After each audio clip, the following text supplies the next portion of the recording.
Let's call this meeting to order. This is the facilities meeting, a video conference board meeting agenda of the Facilities and Safety Committee meeting. It was posted as required by the Open Meeting Act, and I guess the first item of business, just go straight into our agenda here.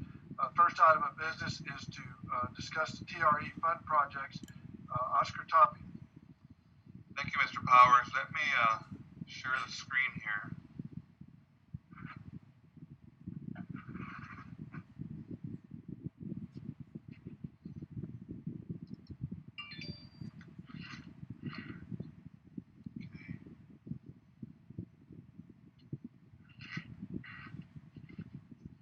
You have to open up the PowerPoint before you share it, Oscar.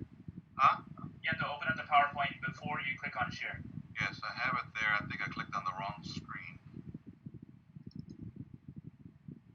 Can you see it there? Yes, sir. Okay, well, we'll go ahead and get started. My clicker's not working there. Can you see that now? Yes, sir.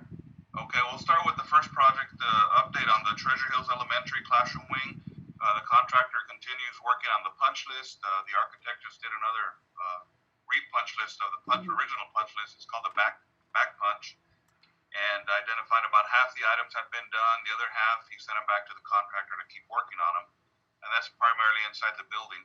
On the exterior, they've started with the landscape work. They're doing all the trenching for the pipes for all the underground irrigation system, and the canopy's complete on the back, the drop-off area. So they're also doing prep work for the brick pavers that go in that area. And there's still a couple of issues we're dealing with on the inside with some electrical on some light fixtures that we're hanging. Make sure that we do them correctly. The architect's waiting for a sample to be put up so we can approve it and continue that work, basically in that skylight area. And the other big issue, of course, still is the floor. And we've had some meetings out there with the architect and the contractor, and I'll go over that in a minute. But just to show you the contractors on site with all the materials, they're trenching, putting all the underground. You can see all the little flags are already underground, and you have the sprinkler heads that are already installed. That's the area they're prepping for the brick pavers. They have to smooth out that concrete work on the base. And there's again some of the sprinkler pop-up lines that they're getting ready to put the heads on. This is a standard classroom with one accent wall, and it does have that stained floor that we've been looking at. The hallways with the different colors, the different floors. And this is the plan B that we're going with. If we can't come up with a solution on the stained concrete floor, we have an alternate design that the architect worked for us to do a vinyl composition tile. It's a VCT that we would put on top of the stained concrete. And we went through a couple of color samples that our principal and Mr. Romero and myself worked with the architect. And basically it'd be a two-tone gray, a light gray in the middle with a darker gray in the outside, the perimeter of the rooms, with two accent stripes that would match the color of the wall accent, whether it's a yellow, orange, or blue, or green. Whatever's on the wall, those same tile stripes would be in the classroom as well. And that's just an overall of the elevations of the room colors and a floor plan of those two grays with the colored stripes of the wall. And everybody's happy with this design. We really think it'll look nice if we have to go to this plan. So we'll continue working with the contractor moving forward on this project and resolve this floor issue. So that's basically the update on phase one. Are there any questions? Oscar, I was just asking Art. So every one of these classrooms has the current blemish in the floor. Is that correct? Pretty much all of them, although there's some that are better than others, but overall, yes, they all need some additional work. So if we go to Plan B, then we're going to be putting these tiles in every classroom, not just certain ones. Right, the hallways, the classrooms, both first floor and second floor. So we'll make that final determination this week if we're not able to make any headway on the stained concrete floor. Have they done another room where last time we met, they were going to do another sample room to see if they can clean it up? We thought he was going to, but as of yesterday, they still had not done any work. Sample, it sounds like he was waiting for some guidance from us what to do, but I mean, it's his project. He really should have taken the initiative to continue reworking those floors. So he hasn't, the contractor hasn't progressed on any repair or sample room to show us. So that's why we have this plan B. If we don't see anything by the end of this week, we'll probably go initiate the directive for the contractor to go with plan B. Whatever happened to the consultant from San Antonio? Has there been any follow-up with him? There was, I think it was Sherry Coating or something like that, the contractor that came down, did give the contractor some advice how to apply additional coatings, how to grind and reseal and rework the floors. But it would require additional applications of color, more coats than the original spec. So there's, we'll have to talk to the contractor because, you know, his subs probably going to be asking for additional funds, which we would not pay because, you know, they should meet the original spec. So that's a point of contention we're working through with the contractor. All right, thank you very much. Does anybody else have any questions? Okay, let's move on then. Thank you. Okay, we'll move on to phase 2, which is basically the middle orange part, which will be the office. And then over here on the library, we're going to be making an addition with 2 computer labs, 2 GT rooms, and a sensory room.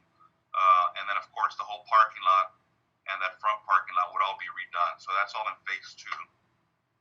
And we started project advertising this past week. So we're putting it out on the streets for bids, and we'll be targeting the June 3rd facilities committee meeting at a special call board meeting. That's what we're targeting for possible award. Next project is the Vernon World Language Academy phase 2, and I'll just go straight to the pictures. As you know, we put up the globe a couple of weeks ago. They finished that whole signage on the bottom. The landscaping's growing, so it'll cover about half of that base. So the pictures, different perspectives of the elevations there at the entry. That's a 7-foot diameter globe with a patina finish on it. Part of the landscaping work, the tile, and the top left picture is I wanted to show how we reworked that whole handicap ramp area. It used to just turn once and head straight towards a parking lot with a really old-looking rail, and we completely demolished that and redid it, and looks a lot cleaner and nicer, and we're very happy with how it turned out. And there's the tree, of course, the top left. Spyglass Construction did get an arborist, landscape designer, Mr. Caprell out of McAllen area, and they're pretty sure that the tree is dead. He's going to give us a report in writing. And the picture on the right-hand side is an oak tree that they're planning to replace the dead one with, and it's got about a 9.5-inch caliper. That's basically the diameter of the base of the trunk, and it's about 15 to 18 feet tall. So it's a pretty good-sized tree, and according to the arborist, that's the largest you can put in that space to give it room to grow and grow new roots. And we also don't want to break that new concrete bench that we poured. So that's the tree that they're looking at putting in there, so you can get a scale of. It's a nice sized tree. That's the biggest they can put on there. That'll leave room for growth and have a good chance of surviving. And the bottom left is a picture of the landscaping where the grass was starting to turn brown spots. When we have drought periods like we're having now, sometimes you get underground insects like grubs and other types of insects that start looking for moisture, and they'll start eating the roots of the grass to get water, and it starts killing the plant. So you have to spray some insect poison to kill those insects, and re-water and re-fertilize and get the grass growing. So they already started that process. So here in the next week or two, it just started looking a lot greener and getting rid of those brown spots. So that's where we are in phase 2. Do we have any questions on this project? Please. Gary? How are we watering, particularly putting in a new tree? We put in a brand new sprinkler system. The So all the grass area and even the trees have bubblers in there that automatically they're on a timer and they'll be watered on a schedule. Including our new tree, even though it's wrapped with the concrete? Yes, when they install the new tree, they'll have the bubbler in there designed to water what a brand new planted tree requires, especially during this season. It's not the most ideal time to plant, but the arborist is going to guide us to do that the way he's planning to put it in, and we water it correctly, fertilize it, that you'll have a good chance of making it. Somebody's going to be watching those trees. Thank you so much. Jerry, I'm going to watch them for you, I promise. Every day. Every day. Oscar's got a bet on this one. And I do owe Greg a steak dinner because I lost my bet. The tree. Now it's on record, right, Mr. Powers? I do have one more question. Speaking of watering, Oscar, as I do know that you know, we discovered just by accident that one of the sprinkler systems had been broken and fixed it immediately. I was really proud of our staff for doing all of that. But are we on some kind of a regular check now to be sure? Because, it's difficult sometimes for our people on campus to tell. They're very busy doing their thing. And if the trees are still a little bit green, nobody's catching it. And do we have some kind of a routine so that people are looking after that when they don't have a Greg Powers, right? Jerry. Well, typically we rely on the custodians to call us if they're having problems with their system. But of course, unless they go outside, sometimes they don't notice it. So we have our maintenance people driving around. If we notice something that's dry, we put in a work order to have our plumbers check it. Good, thank you. Okay. Where'd you find the tree? That's a good looking tree. I'm not sure. It's one of the nurseries here in the valley. I'm not sure which one, but that's what the arborist is recommending, and found this tree for Noble Construction. One other comment I want everyone to know on the committee or that's here today that Oscar and his staff installed those handicap rails at the entrance to Murphy, which I thought was really nice and did a great job, Oscar. Thank you. You mean at the entrance to Vernon, Greg? You said it was your office, but you meant the entrance to Vernon, right? Oops, I'm sorry. Yes. I'm kidding. But I do want to know, Mr. Powers, how many other bets do you have with district staff? Just want to get that on the record. Let's move on. That's attorney-client privilege. Okay, we'll move on to Vernon World Language Phase 3. This involves the interior courtyard, stairwell upgrades, and painting of both floor hallways. We actually got bids about an hour ago. We got 3 bidders. I didn't have a chance to put it in the PowerPoint because it was a little after the time. But we'll be getting the ranking committee together to rank them later during the week, and hopefully have a recommendation at your meeting next week for award, so we can do the final phase of the Vernon project. If no questions, we'll move on to the next one, which is the golf skill station. This one I reported last week that the contractor was waiting for the netting for the tall driving range area. That's one of those companies that had kind of put everything on hold, but they're back in business, and they've advised the contractor that the screens should arrive around May 5th through 8th, which is later this week. When the screens come in, they'll get their equipment, put up the nets, and then get the equipment off, and then they'll refine the soil, hydro mulch it, and start watering so we can get some grass growing. They didn't want to do that and then bring in their machinery and tear it up. So looks like that project's back on track. And like I said, we just need to get some grass growing around the putting green and this driving range. And we got all the site work, the fencing's complete, the sidewalks, and all the flat work. Any questions? If not, we'll move on to the elementary multi-purpose buildings. This one, they're working at Sam Houston with the painting work, and now they've mobilized to Dishman. They'll get all the painting work done on the walls and the frames. And the panels are going to be first week of July. They'll come in. They take a while. But this is Houston Elementary. You can see how everything's painted nice and clean. They got that Tyvek, which is that plastic wrap over the old insulation and chicken wire to encapsulate everything, and that also helps with the noise acoustics. And then they've moved on to Dishman, and they'll be starting this project soon. You can see the red iron, which is the steel work, was never painted, and the walls need some cleaning up. So just to show you a before and after, they're going to start working on this school next. Any questions on the multi-purpose buildings? And the other big project we have is the early college high school and UTRGV campus. This project, we're starting to advertise. It'll be advertised tomorrow for the first time, so it's going to be hitting the streets. We are working with the architect with a few changes that we have, so he'll be issuing an addendum, which is a change to the plans. And the bids will be coming in on, I believe it's May 22nd, May 21st. The bids will come in. Then we'll have a week to rank them, and then we're going to target the June 2nd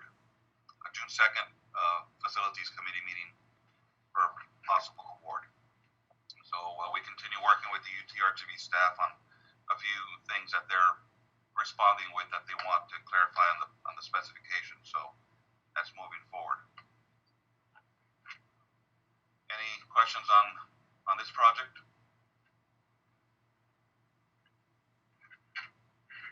The next project we have is a HCIZ Transition Academy. We received 8 bid proposals late last week, and here's a copy of the bids, ranging anywhere from $870,000 to 1.1 million. Or no, 1.36 million is the highest one. So our committee's going to get together, the ranking committee, probably Thursday, to start reviewing all these bids, and then we'll move forward with a recommendation on next steps and what we plan to do with this project. Bids are a little high, so we're going to see if there's anything we can cut out or reduce or how to address the recommendation moving forward. Oscar, how many square feet are in this building? About 36 to 3,800. Oh, yeah. Those are awfully high. Right, yeah. So that's what the first thing we're going to do is review the bids and see if we can move forward with a ranking or come up with an alternate plan. Any questions?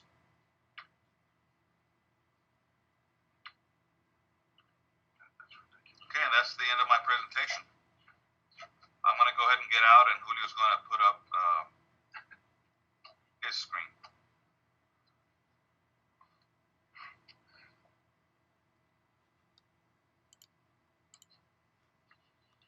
You're muted, Julio.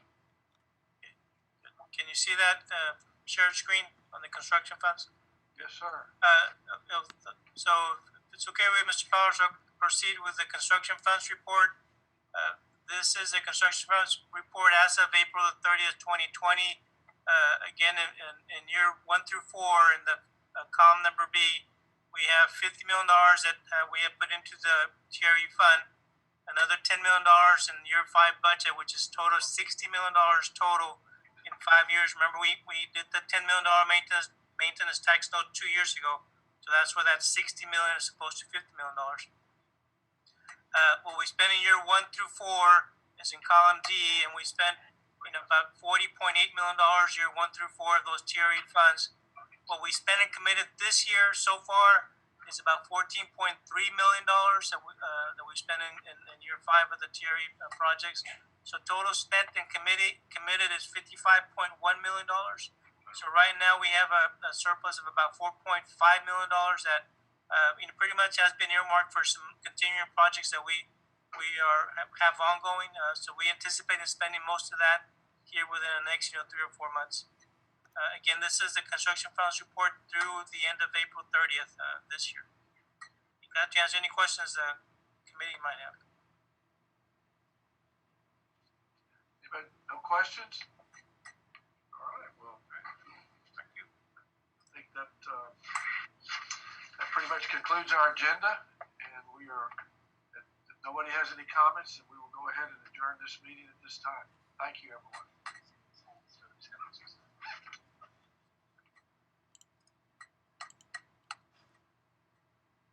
Dr. Cavazos? Hey, Doc? Yeah, we're waiting. So, Hold on 1 second, Nolan, please.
Chair, Dr. Reiniger.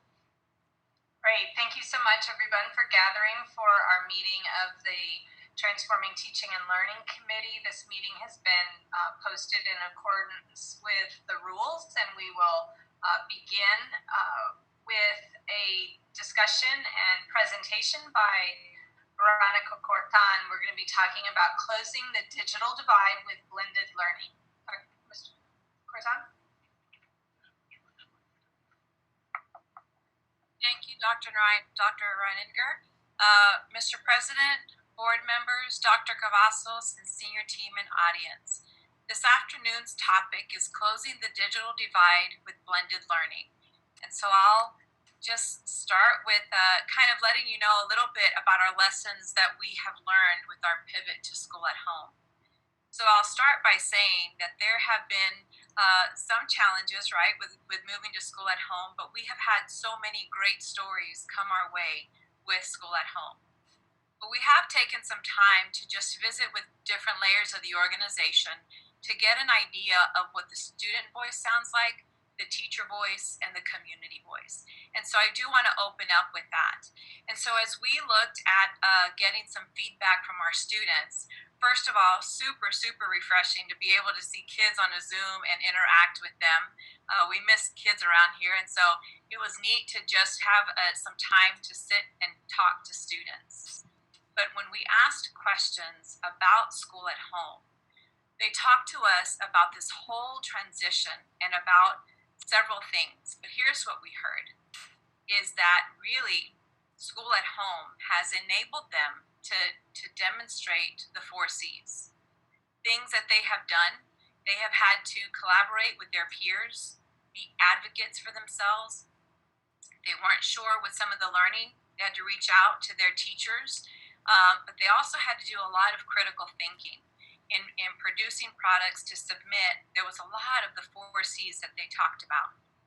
And they also spoke about their ability to be able to connect with teachers in a very different way. But as well, we talked to one student. So when we talked a little bit about collecting the student voice, one student's voice, super, super powerful in that entire group. Here's what he said. He said, you know, with school at home, one of the things that I couldn't help but think about is that if you have somebody in your family that isn't able to physically come to the classroom, this is a great way to bring the classroom to them and to really let them continue learning in that environment. And when we talked about that, Dr. Gassos kind of asked some extension questions on that. Really, really powerful story. And so from our students, we've heard a lot about school at home. We've also talked a little bit about how they, more than anything, this has really, truly prepared them for what to expect in the post-secondary. They're needed to manage time, right? They don't go to a first period class and have to submit an assignment, but rather they're structuring their day so they can get everything done. So that's what we heard on the student voice.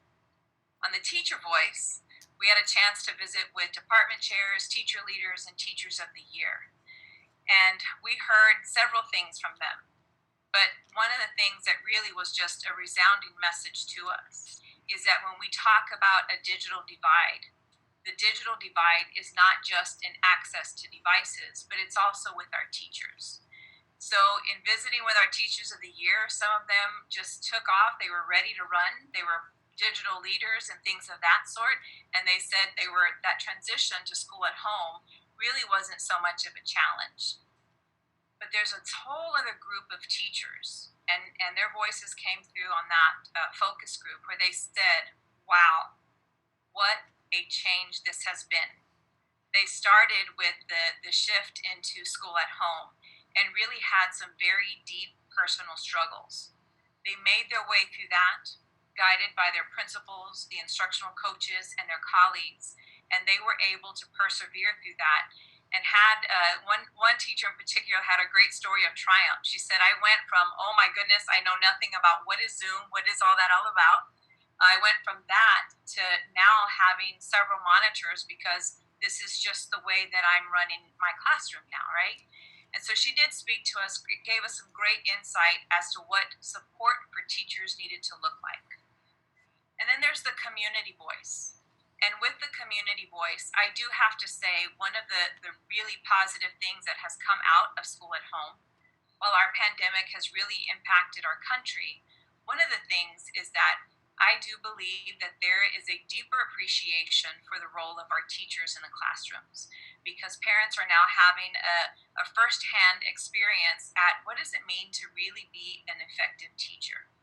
So they've said, wow, kudos, hats off to our teachers. But the other thing they've asked is, how do we support that? How can we continue supporting our student from our home? And so collectively, all of those voices coming together have been very powerful in what we're going to be delivering today. They talked a lot about the social emotional need too. All three layers talked about the social emotional need. That need to have a contact and face to face was really, really important. But also looking at that whole virtual world. And so what we talked about with them is essentially a model called blended learning. And that's what we're going to be talking about today. And as we frame this, I do want to just say, as I mentioned earlier, there's two types of digital divides that we'll talk a little bit about. One of those being with our teachers. Some are ready to go, others need a little bit more support, and then one with our students on access. So in speaking with the teachers, one of the questions we asked is, what type of professional learning would you need? What does that look like? And if we're going to support teachers in moving to an online learning platform, what is it that you need? And they said by and far, the first thing was going to be clarity. As we transition, they are ready for the challenge, but as we transition, here's what they said. We want to start early. We want to start as soon as we can, but we also want to start with just a lot of clarity with the foundational parts of this entire shift. One of those being a common language. And so when we have rolled out things like BYOD and things of that nature, the common language was super, super important, because what it did is that it added clarity where clarity needed to be added, but it also set expectations across the entire district. And so when we look at blended learning and the start and transitioning into that, that's one of the first things that we want to start with, is truly defining, what does that mean? What does blended learning mean? So going back to the digital divide, blended learning means that we would have teachers that if they can have a combination of face-to-face and virtual teaching and learning. And so that's the beauty of blended learning, right? It's bringing those worlds together. But the other thing it allows us to do is that it also allows some flexibility so that teachers can move at their own pace. We have a minimum set of expectations, but then they can accelerate that based on their level of readiness. And so we did hear that loud and clear from our teachers that was going to be important. The other thing I want to point out is right in the middle of the screen there, it talks about a blended learning campus team. If we are truly going to operationalize a blended learning model across the entire district, we have to continue with our layers of learning model that we have had in our district. And so making sure that we equip every campus with a blended learning campus team is going to be essential, because those are going to be the champions that will help us to execute that at the campus level. So I talked a little bit about how our teachers said, we want to start early. We want to have an earlier start in the summer so that we can start learning skills that we need whenever we open the school year next year. But here's the other thing they said. Can we have like a 101 of everything? For those of us that don't even know how to turn on an iPad, could we possibly have 101 sessions? And then for those of us that are more advanced, could we have sessions that allow us to enhance our skill set? So as we head into this entire shift into blended learning, there will actually be two phases of professional learning. One of those starting as soon as June 2020. And with that, we will bring summer institutes and professional learning all on a virtual platform, but we will have sessions that really are at every level of the organization. So whether we have teachers that are really wanting to just start with an introductory course, all the way up to those who need a more advanced course, our summer professional offerings are going to look just like that. We talk about differentiating in the classroom, and this too will be a model of differentiation, but for our teachers. And so going back to the community voice, the other thing that we are going to launch this summer is an entire campaign to really educate our parents on what is blended learning. As we transition back to August, what does that look like and what does that mean? And so in the summer, we'll be starting with phase 1 of professional learning, both addressing the needs of the teachers, but also of our community. And then when we hit phase 2, that begins in August. At that point, it's all about support and systems checks and making sure that we are delivering a very robust professional learning and support system for this to occur.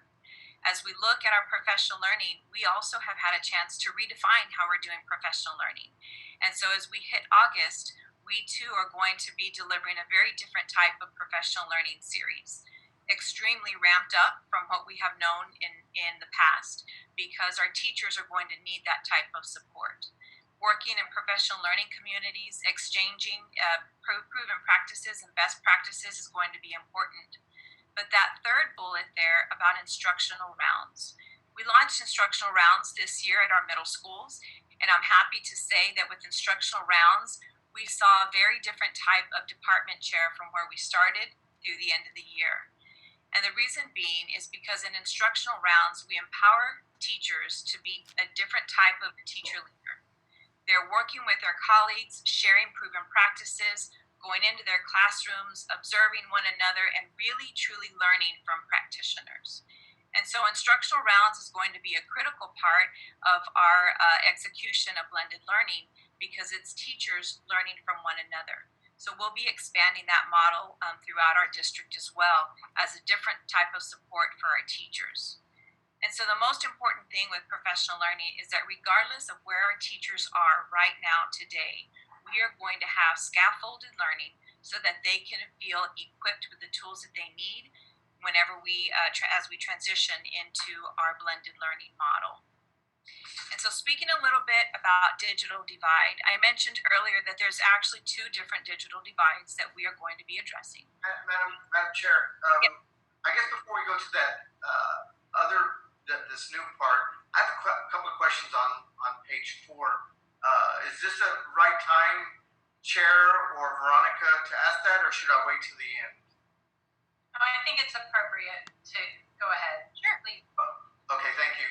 On phase 1, professional learning from June to August, Veronica, I think it's a fantastic strategy. I think it's necessary. I think it's needed. I think without offering these things, I think teachers and everyone else is going to be lost. So this professional learning, professional development's kind of the same thing, right? Here's my question. The teachers, their contract ends, I believe, in the latter part of May, early part of June. So these phase 1 professional development classes that are going to be offered in June and July and August, are those going to be courses that are enhancement courses and it's up to the teacher themselves that want to do it, but if they don't do it, it's not going to be penalized, or is it going to be something that we're offering that we're going to pay for it? How is that going to work? Because remember, their contract ends. So these courses, even though as great as they are and as beneficial to them as they are, they don't have to attend this. So what's the strategy as the district goes on this?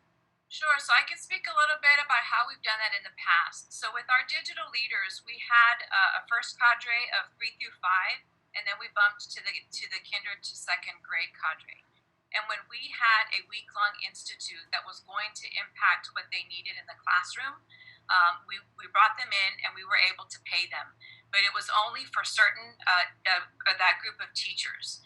In this case, with professional learning, it's going to be a little bit of a blend. And as we get closer to the digital divide and looking at what it's going to look like for students, I'll speak a little bit more to these cadres that we're going to have. Typically, when we have had cadres of teachers embarking on a very different type of teaching and learning, we will bring them in and pay them for required days. What we are looking at with the Summer Institute is really to offer them an opportunity to get a jump start on their learning. So when we hit that first day of their contract in August, we are going to we'll deliver professional learning at that time that will prepare them for what they're going to deliver in the classroom.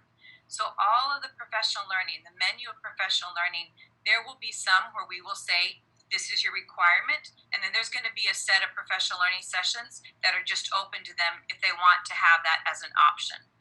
I will tell you that with the Summer Institute, typically what we do is we have very short sessions in the summer. It's little snippets of information that our teachers can come in to learn that will enhance that will help them to perfect their practice, right? And so when we look at this year's summer professional learning, we will have 1.5 to 2 hour sessions. And that way the teachers can chime in, they can learn a little bit, and then come back for different sessions.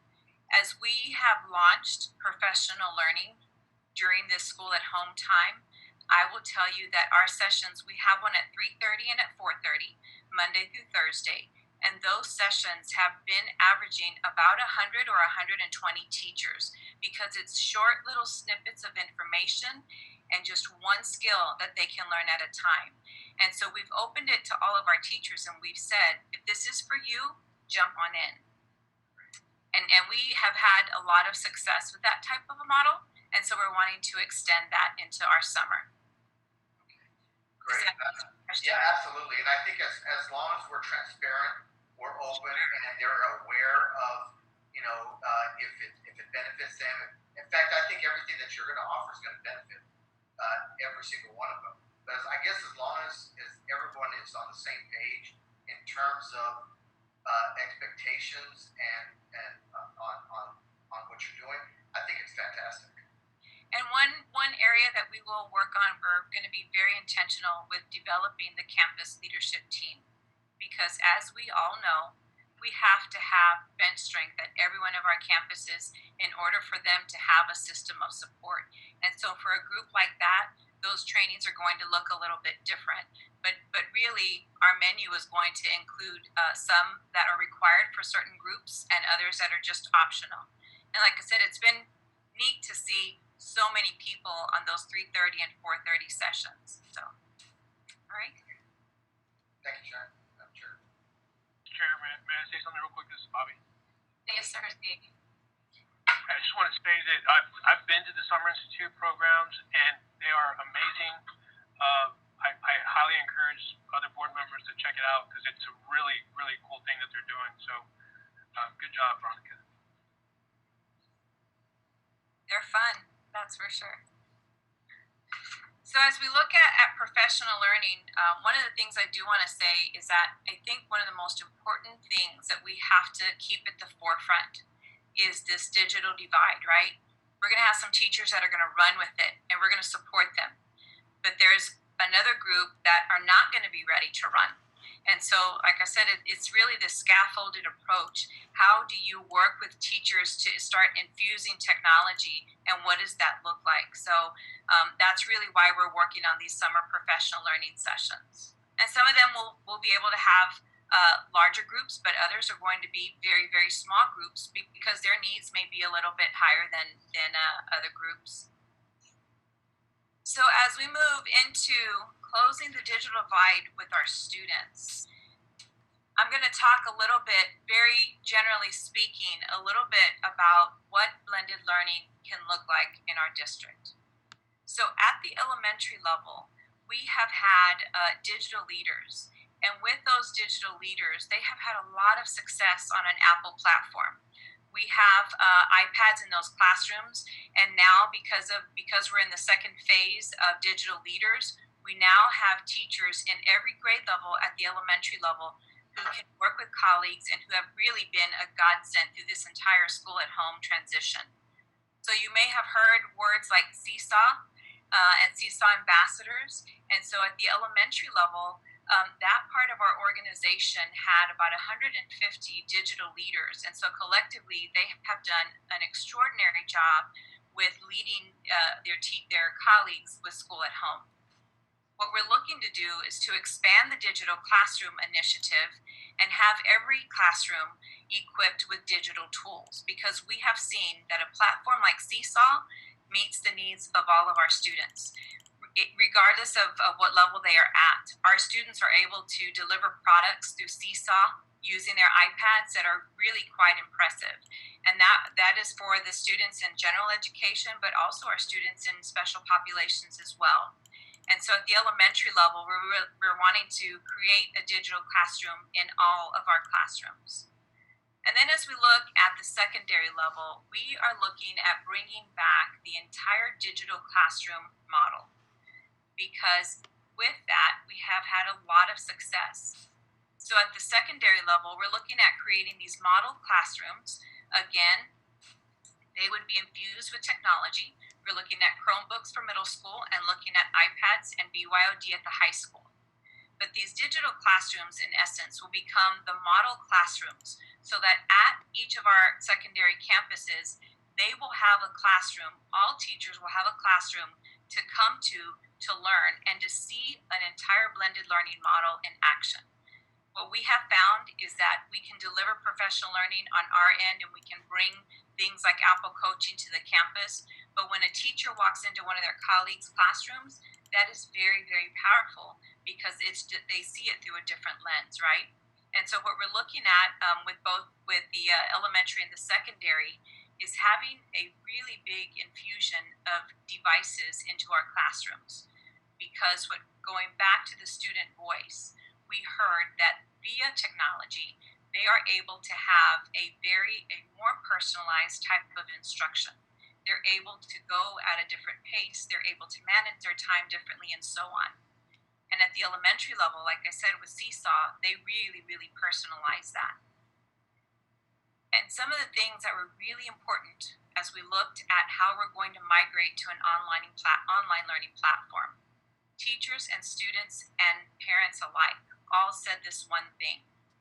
If we could give you any advice, it's to have one platform that we can go to. So that if I have a student at the elementary level, here's my platform. If I have one at middle school, and so on. And so in our blended learning plan, that's exactly where we're moving to, is that we would have a uniform online learning platform at each of the levels. And that online learning platform is to meet the needs of that particular part of our student body. The other thing that is really, really critical is that we don't know the future of what this pandemic is going to do to public education, right? And so should we ever be at a point where we need to do a quick pivot again to school at home, this entire plan will allow us to, within a couple of days, issue a device to at least 75% of our student population. And what we have learned is that is way beyond where we need to be with our devices in our community. As we have launched devices and done our device distribution, we now have a much better understanding of what that looks like in our homes of our students. And so this would enable us to quickly say, here we are. So the 15 iPads in every classroom, we would move those over to our students, and we would have a true continuity of instruction that is able to be on an online platform, which is what they'll be seeing in their classroom as well. And so those are two things that are really, really important. And we have several of our teachers already on those platforms, and so we have strength within the system that we'll leverage. And then the last thing that I'll talk a little bit about is that we realize that there is also an equity gap, right? And so when we talk about closing the digital divide for students, we realize that we also need to look at equity. So currently, we are gathering data that will help us to guide what multiple layers of access will look like. But things like extending the campus signal to increase our sphere of service, of wireless service, that's important for our kids to know, right? But also equipping or leveraging our Wi-Fi equipped buses. So looking at creating a map of needs around our district and saying, this is where we need to bring Wi-Fi. This is the community we need to come to. That's going to be really important. That's going to guide our work. Turning up the dial with the infrastructure. We need a wider internet highway to get ready for that. And so currently, as we speak, the technology team is working on that. And then the last thing is really working with partners. People have been wonderful. Partners have been great in this entire process. And so looking at executing a very intentional plan so that if we have an area of greater need in our city, then we are going to address that need based on what our students and our families are telling us that they need. And so looking at that, I think is something really, really important. And then as I move to this last slide, I do just want to, before we close here, I do want to just say the community, the school community we were in March is very, very different than the one we are today. And in many ways, I think we were able to really see our true strength. We have had teachers and just in the entire school community, we have had these champions, these heroes that have come in that have been able to help their colleagues along the way, and they've done great things. But the reality is that our kids now have different chapters added to their books, right? And some of them are going to come in and they can't wait to share those stories. And others will never share some of those stories. And so as we do this shift to blended learning, and as we do all the work that we're doing, it's really about closing the digital divide and the equity gap and making sure that we meet the needs of our students in a very personalized way. No doubt, this also gives us an opportunity to rethink teaching and learning and redefine that whole word classroom, right? It's redefining classroom and what that means in our district. We have an opportunity to be creative and to really come up with solutions that not only meet the students' needs, but also the teachers as well, right? And so when we think of differentiation of instruction and personalized instruction, on the teacher end, that's for their students. But really, in our lens, we also have to do the very same for our teachers so that no teacher is left behind. And so with that, I will now open it up to closing and conversation. Great, thank you for that report. Are there questions or comments for Ms. Cortan? Yes. Yeah. Ms. Poirier?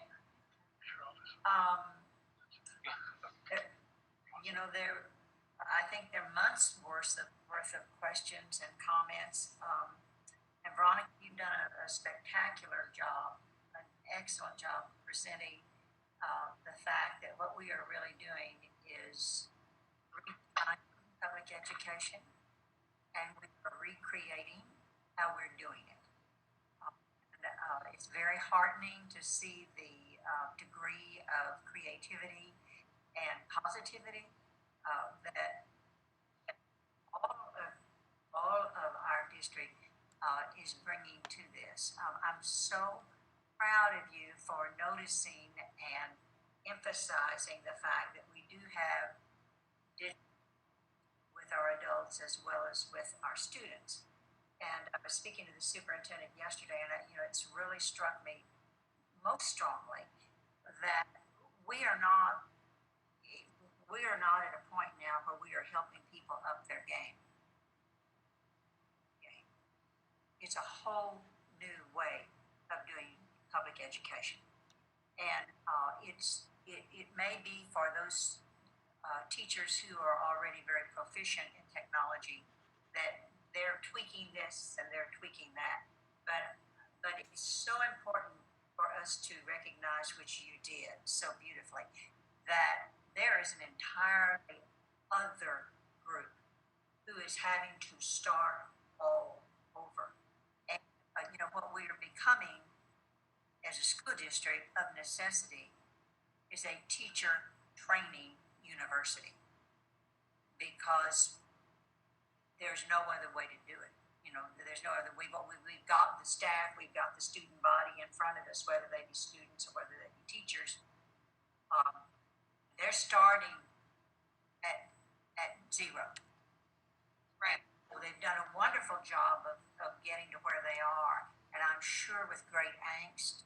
I have tremendous empathy, and I'm sure you really do too, because you've been there.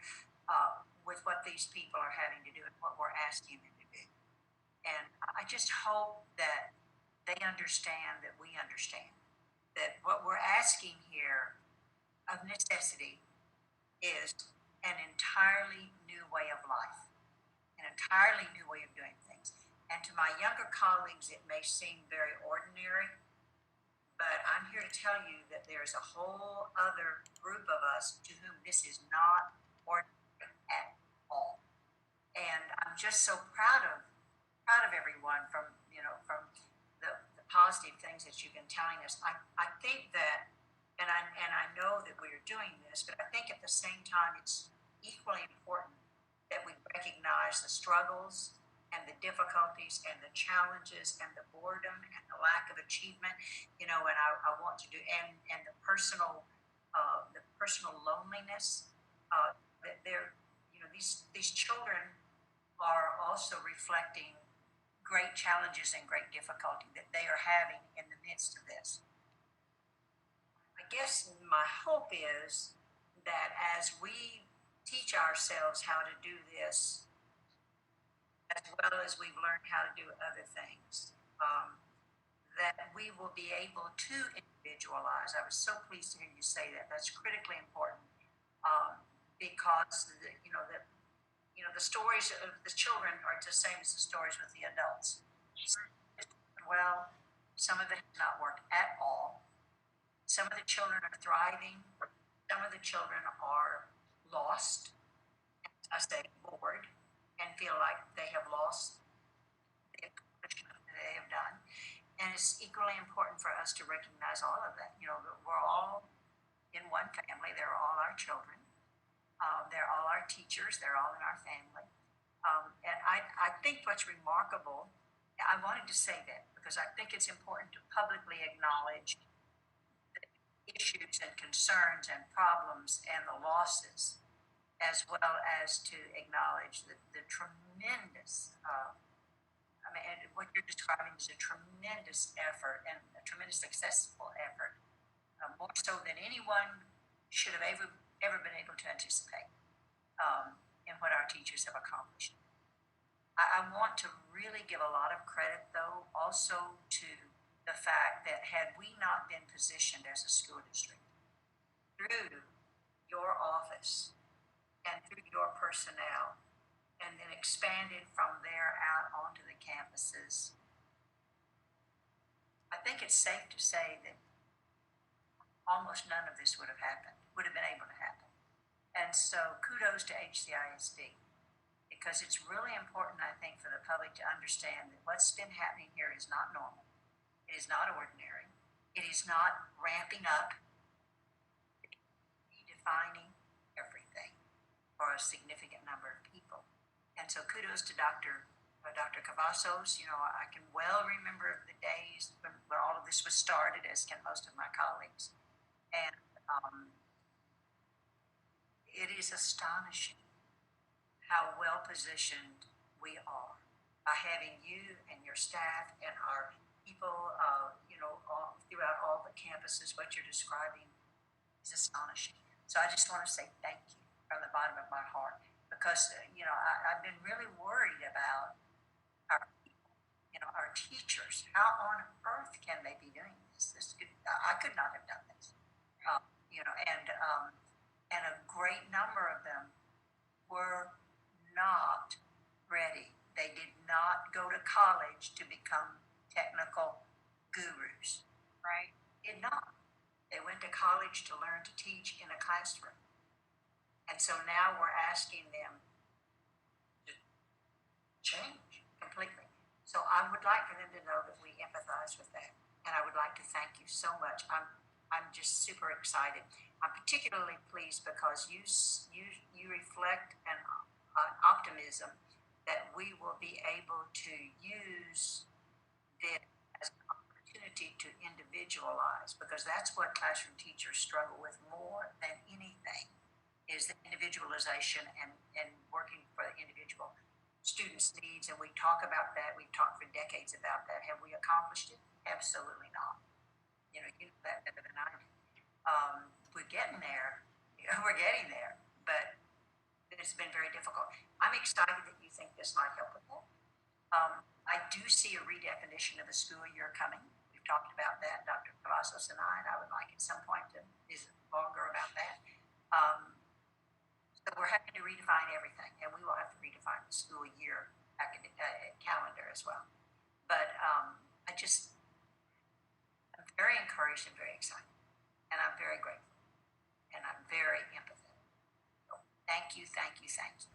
Thank you for your feedback. Madam Chair, I have a couple of comments. All right, go ahead. Oh, please, Dr. Please go ahead.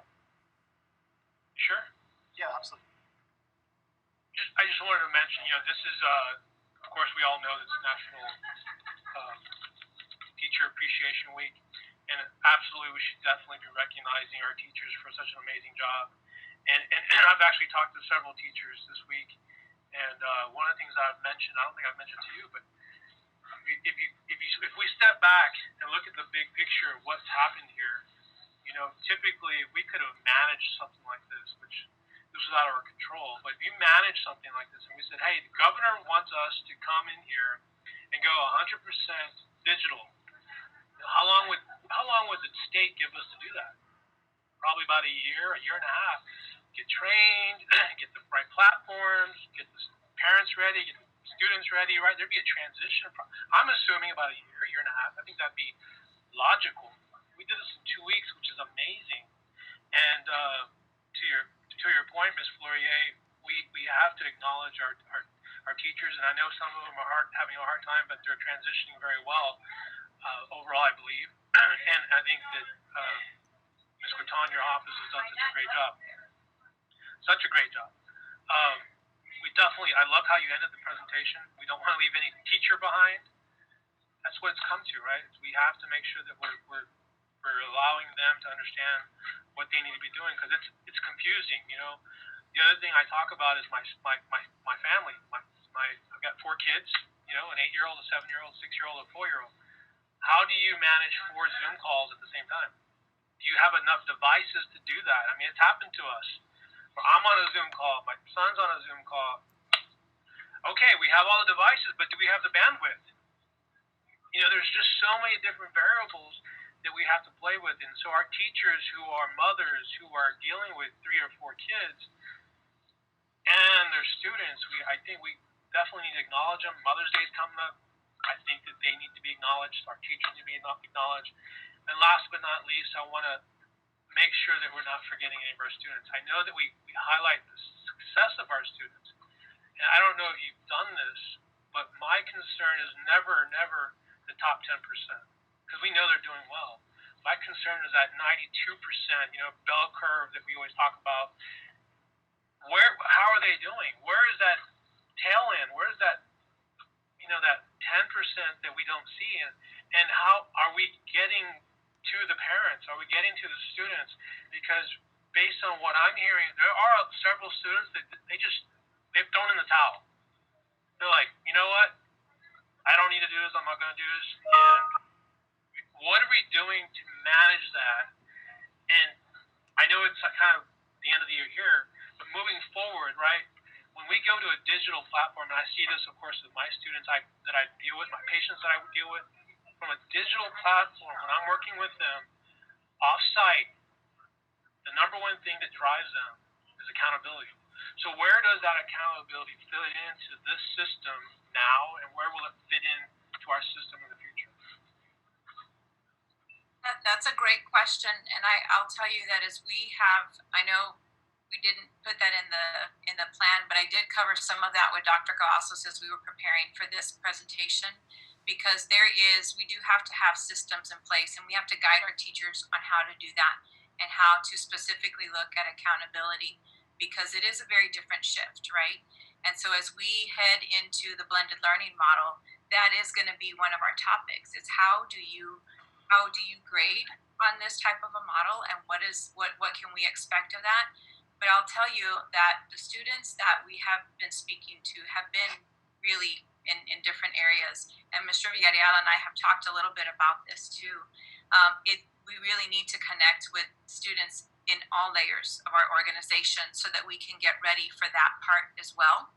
Here's the thing, and a hot topic, right, as we move to blended learning, it's about also guiding the teachers and letting them know that there's still a way to make connections and doing a lot of the social emotional, embedding that within the content that they're delivering through a virtual platform. And we are aware of that. And we do have plans of how we're going to embed that as well, because that's really important. The kids have to want to come back into the Zoom, right? And the kids have to have something, a sense of fulfillment whenever they walk away from that. And so that's one of our topics.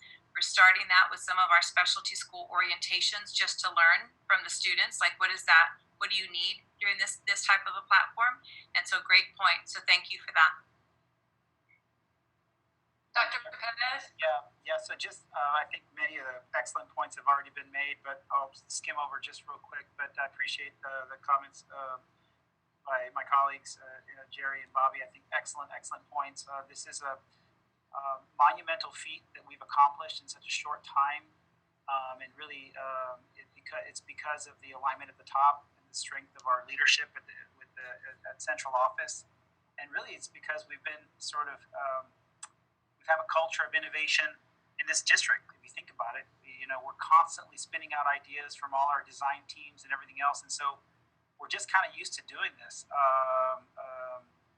Dr. Cavazos, how do you word it? You said with other school districts had to adapt, or how did you word it? You said something about how this is just business. Other districts reacted to the pandemic. We're responding to it. Right, exactly. There you go. I mean, and it just goes to show that this is just kind of what we do. This is just like, okay, we have another mountain to climb. Okay, no big deal. What are we going to do? And I exaggerate, of course, because as you all know, it wasn't that easy. There's been a lot of challenges, and but here's the reality: times of crisis, times of disruption like this. This is just incredible disruption in our lives that's going to change the way we work and live going forward. But these times of crisis inevitably lead to innovation and opportunity. And I'm so proud that this district, and Veronica so eloquently in her comments in her report talked about how each of these challenges is yet another opportunity. From how do you define classroom, right, and the face-to-face versus a virtual space, to the digital divide that we already knew existed, but now this is an opportunity to finally fix it, to the problem of equity that we already knew existed, but now this is an opportunity to fix it. And so I love how it's just the abundance mentality of a district that truly cares about each and every kid, that truly cares about getting it right. And when you think about it, we all on this call in this district believe that education is not the learning of facts, right? It's learning how to think. And so if we can now use this huge crisis and disruption in what we do to, as you said, Dr. Cavazos, a reset button to really shift in that and say, okay, gosh, we need to get this right. Like Veronica was talking about, how do we not only preserve, but how do we enhance the higher order thinking skills of our students as we go to a hybrid model going forward of more online and virtual learning? How do we enhance the creativity, critical thinking, and communication, collaboration? And I know we can do that. So while other districts and higher ed is worried about, oh my God, these higher order thinking skills are going to go down the drain, I think that we can actually, this can become an opportunity where actually these kinds of skills can be enhanced if we do it right. And I know we will. Lastly, I just want to say, I hope that we can create more opportunities, Dr. Cavazos and your team, more opportunities to create alignment with higher ed, whether it's TSTC, of course UTRGV here locally, and TSC. But I hope we can create more opportunities to create alignment, because we are at the cutting edge of the best practices in public and pre-K through 12 education. But now think about this. We now have opportunities for our kids to take advantage of online courses at UTRGV in much the same way they're going to be taking advantage of online learning opportunities in our district. So how do we grow that? How do we enhance those opportunities? And lastly, I will say this. I will ask this board, and I will ask Dr. Cavazos to be thinking about things differently. If you think about it, open enrollment's one concept, right? And yes, of course, we're always going to be thinking about, okay, what are we doing with our enrollment, open enrollment? talking about that, we're kind of more talking about face-to-face situations and those kinds of opportunities. I would ask you to think a little uniquely about our district boundaries, because I will tell you that really there are no boundaries anymore. And as long as we can help the legislature and TEA figure out a way to get this right, to where we can get funding for these types of situations, we can open up other opportunities for folks across the state, folks across the region, to really participate in HCISD's virtual learning spaces and platforms, as long as there's funding and that kind of stuff. So I think that with Dr. Cavazos, in his position as a very well-respected superintendent statewide, but also his position on SBEC, I hope that we can find ways to take advantage of what we're doing, so we can sort of, open our virtual boundaries, so to speak. So, with that, thank you very much. Thank you. Thank you. So I'm going to move us along just for sake of time. And I want to, before I do, thank Ms. Cortan for the delightful and insightful conversation. I know that we'll have many more discussions about this. So we'll move now to COVID-19 response and recovery. Dr. Alicia Noyola will give us a presentation and discussion on this topic.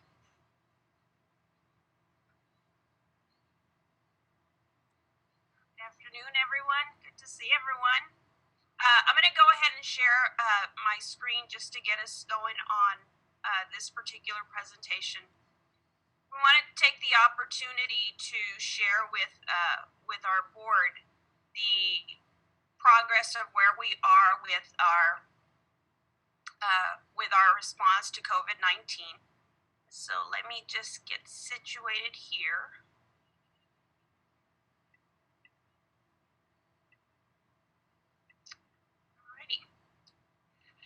So over the last few weeks, we've been hearing a lot at the national, the state, and certainly at the local level, some of the changes that are happening as we start to transition back into a recovery mode of sorts. And so today I kind of wanted to share with all of us as a whole where HCISD is as we address COVID-19 and as we look to the future in preparation for what's to come. And so I want to share this slide with you because it really has guided a lot of our work throughout the last few months as we've dealt with this COVID-19 pandemic. And so you'll see on your right-hand side a chart that really highlights our emergency management program and what we have done throughout that time. And so with any crisis, regardless of what that crisis is, this one happened to be a COVID-19. It could be a hurricane. It could be any situation where we have to act and address a particular situation. This chart really guides that work. And so I'm going to start you off over on the right-hand side, but you'll notice that there's arrows all the way around because this is a continuous process.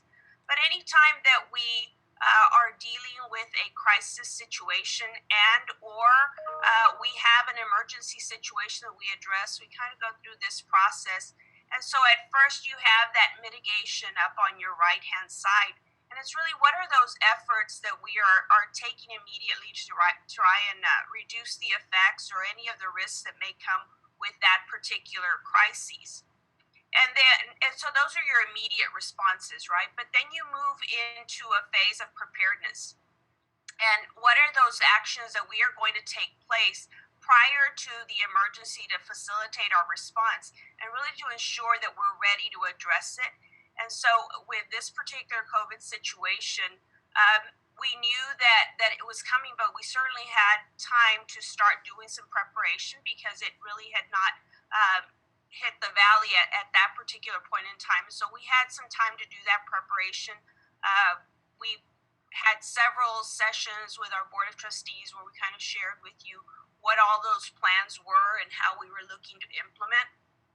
And then we moved into a response phase. And so upon the shelter in place, upon various pieces that were happening during that time, we acted and put a lot of those plans into place.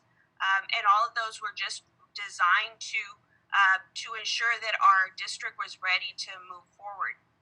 And And then eventually you reach a level of recovery. And so a recovery is action, as you'll see along the top, actions that are taken after an emergency to look to restore and resume normal operations. And sometimes recovery is happening all along the way. But the most critical piece when you look at this chart, and it really was what guided us along the way, was the importance of continuity. We have a function as a district that is critical, and that's to service our students throughout whatever the crises may be. And so continuity really plays a part in each of these areas. As you will recall, during the response phase, there were two things that were critical for continuity for us, and that was continuity of instruction, which is obviously a big focus of what we do, but also that meal service portion, because we knew that that was a critical service that our students needed at any point in time, whether in a crisis or outside of that. So as we move ourselves through this circle, we are at a point where we're within that response and recovery phase.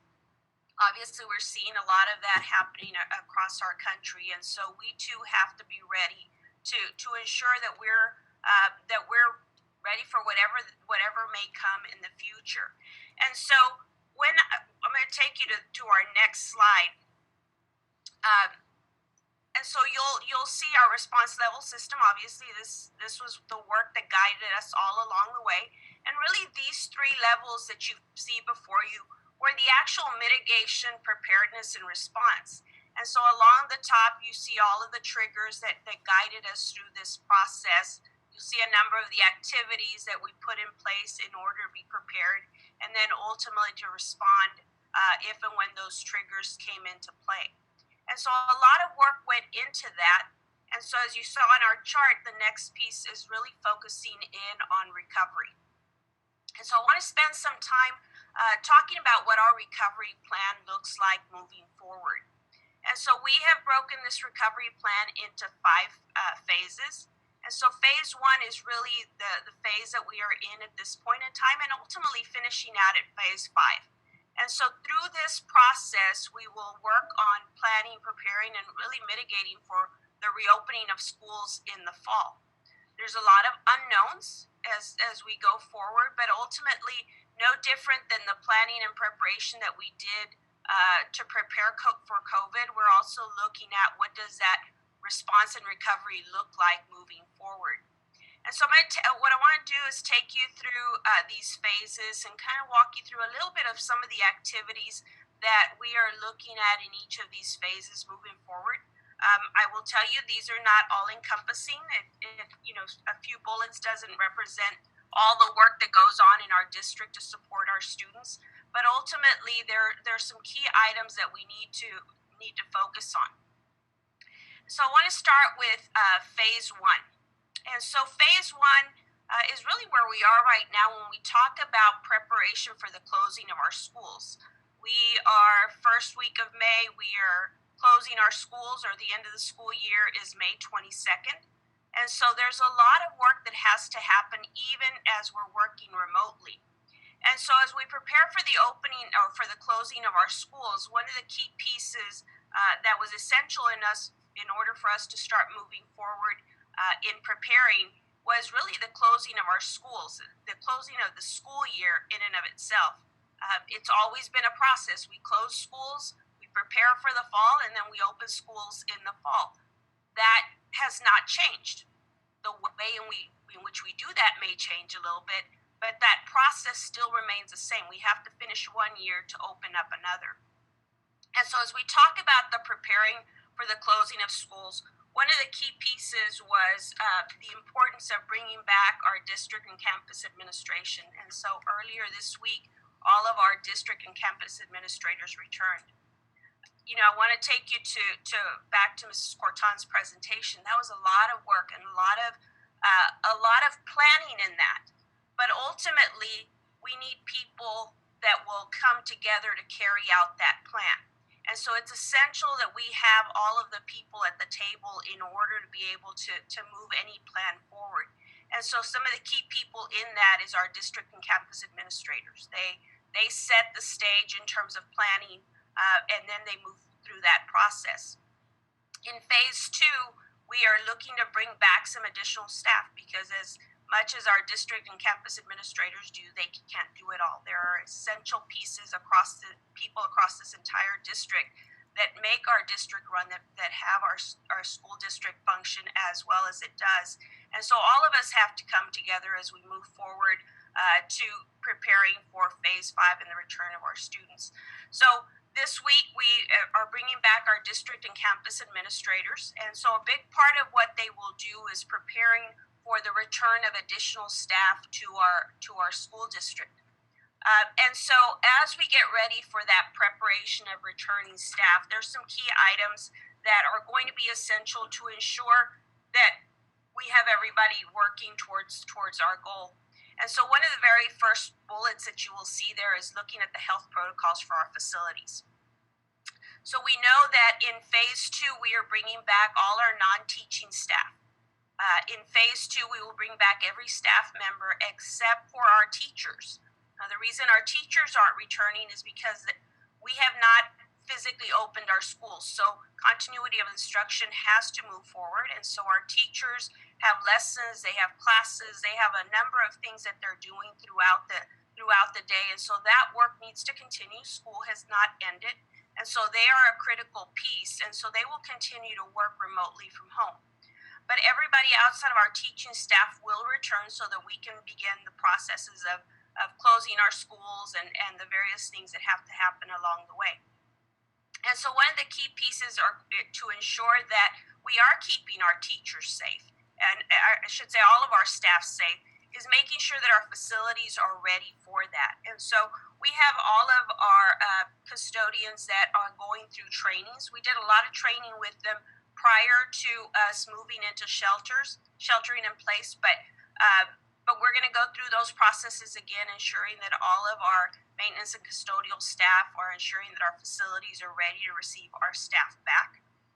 They are going to be working through scheduled intervals of continuous cleaning. We typically have day and night custodians. We're bringing a good portion of those custodians back during the day so that they are continuously making sure that our facilities are being cleaned, that they are reducing the touch points, those areas that are consistently being touched, that we're continuously cleaning those spaces, ensuring that our signage is appropriate and that we're continuously reminding our staff of the importance of the various CDC recommendations for safety.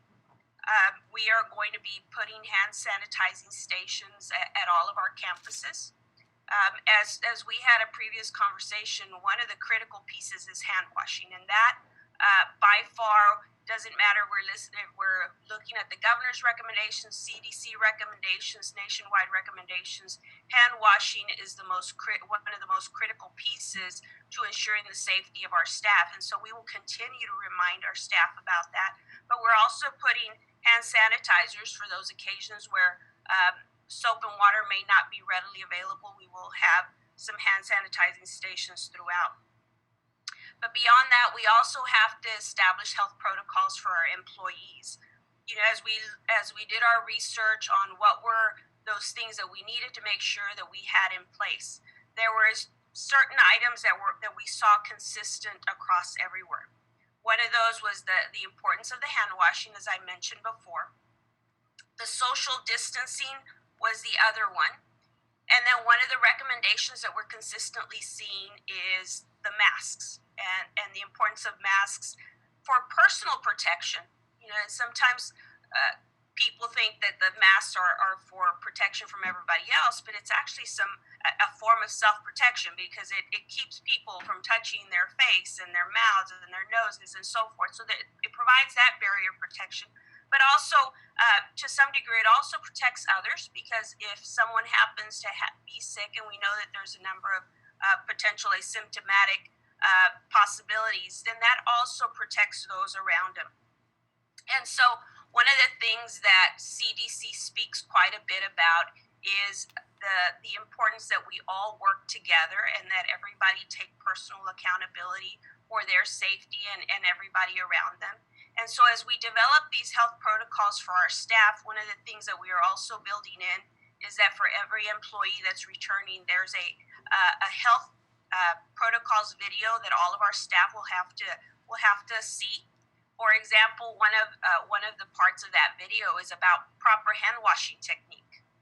We had done some of that work with our students before we broke, but there was a lot of learning that came in people just knowing what is appropriate protocol for hand washing. Things like respiratory etiquette, knowing to sneeze and cough into your elbow, all of those things that are critical, that really are behavioral steps that people take to protect themselves. We are going to be making our masks an essential part of the employee's work attire. So every employee will be required to have a mask. That'll just be an expected part of their work attire.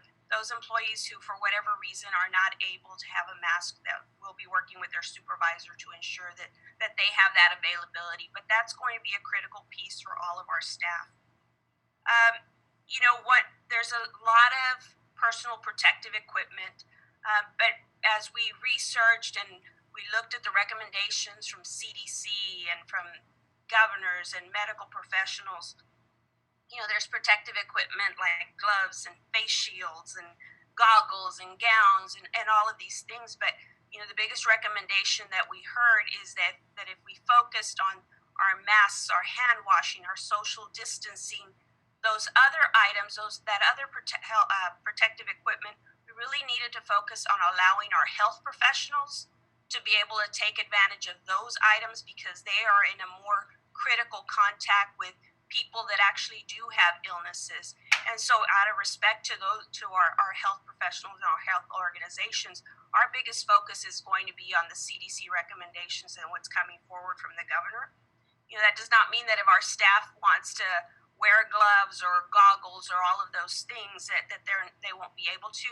But even as part of our training, we're also going to train them on those things, because even things like gloves sometimes give people a false sense of security, and they don't realize that wearing gloves can be just as bad as not wearing them if you're not using them correctly. So we're going to train them on how to utilize those. Also, we have gone through the process of creating a social distancing plan. And so we know that one of the critical pieces, not just with bringing this particular group of staff members, but also our non-teaching staff, and eventually at some point we are going to give our teachers the opportunity to come in as well, because a lot of them never had a chance to return or I should say all of them didn't have a chance to return to really clean their classrooms, get themselves ready, close up school. And so we've had a lot of teachers asking for permission to be able to do that. So we've worked out a plan where teachers are going to have that opportunity to come in during scheduled periods of time by appointment, and ensuring that it's just a small group of teachers.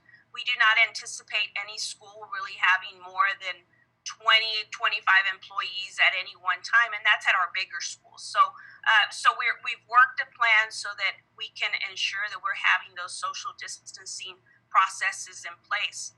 But all of those things become critical as we start talking about some of the things that need to happen as we prepare for the closing of schools. There's a lot of end-of-the-year procedures that are critical, not just for staff as they close out and get ready for what will come in the summer and the fall, but even for our students. We have students that are changing from elementary to middle school or transitioning to the next phase. And so there's a lot of things that have to be done that become a critical part of moving through a recovery phase. Things like collecting of equipment. And so thanks to all the work that Mrs. Corton and her group did, we distributed a lot of technology, a lot of equipment out to our students in our community. But those things, we do need to recover those. And so there's some processes that we have developed on how to do that. But that's an aspect where we need more than just district and campus administrators. We need a whole team to come together. Returning of items to students, no different than teachers. There were students that left things behind prior to leaving for spring break, and so those things need to go back to the students. So a lot of pieces that have to happen within that preparation for closing of schools, and so but critical to all of that will be ensuring that that we are prepared to receive all of our staff that will assist us in those processes. So we are in phase 1. As we move into phase 2, so we can close out the year, but then we need to start thinking about what comes typically after that. And so typically after that, we start talking about summer school. And how do we plan for that? We know we'll have all our non-teaching staff returning to assist in all of those processes, but we have to start thinking about what summer programming looks like. In working with the commissioner and the expectations from TEA, one of the things that has not been given flexibility to is summer programming. And some of the required summer programming for students, for example, in our migrant program or in our bilingual early childhood program, special education, all of those summer programmings are expected to continue. They have not defined what that looks like, but ultimately that is an expectation, and so we'll begin having those conversations about what our limited summer programming looks like. It doesn't have to be as big because obviously since we moved away from STAR, that type of remediation that was previously required is not going to be the case. But we know that we have students who have a gap that developed over this time, and then we also have our summer slide gaps that happen. And so we need to look to see how we can use our summer programming to begin closing those gaps. And so obviously there's a lot of planning that goes on with that process. We want to be able to continue doing our Beyond the Bell program, but it's going to look a little different. And so as we have had teachers applying to be able to do the program, one of the things that a lot of them are embedding is an online component to that and what that could look like for our students. As Veronica was mentioning earlier, there was a lot of lessons learned within this entire process, but one of the biggest lessons was our ability to innovate. We had worked within constraints because constraints were there, and sometimes they were our own constraints. But when you had to think big and you had to think different, we just found so many opportunities to do things differently and to really look at our students individually and what were those things that we could change. And so this planning for summer is really that piece where we can start thinking differently. What do we change as we think about next school year? She spent quite a bit of time talking about this blended learning model. And this is going to be a critical part of the work that we will do moving forward. As we move through that cycle of emergency management, one of the things that has been clear is that we may be in a position again in the fall or next spring where we may be in this situation again. And so that blended learning model is going to be a critical part should that happen down the road. And so there's a lot of work that has to go into that as we prepare. We have to start thinking about some of our extracurricular planning. And so Coach Davies and Ronnie Rios and a number of our folks that oversee some of our extracurricular programming, there's a lot of conversation right now about what that potentially can look like. We're getting some guidance from UIL, but there's still a lot of holes in knowing what that's going to look like. And so they are starting that process of working through some ideas on how we potentially could still provide extracurricular programming for our students this summer. And then obviously the technology plan that Mrs. Corton shared, that's a big plan. And so there's a lot of work that needs to go into getting ready to roll that plan out. So a number of things that will happen within phase 2. Phase 3 is starting to really think about what is the fall going to look like. We'll do the implementation of summer programming in whatever format that will look like, but beyond that, we need to start thinking about the fall. And so we had heard earlier about a uniform learning platform, and that's going to be critical. That was one of those big lessons learned. The other one that is a huge piece as we look to the fall is our curriculum redesign. We have a fantastic curriculum programming in scope and sequence, and that work and the way that that curriculum is designed has really led us to some of the huge successes that we've seen for our students in performance.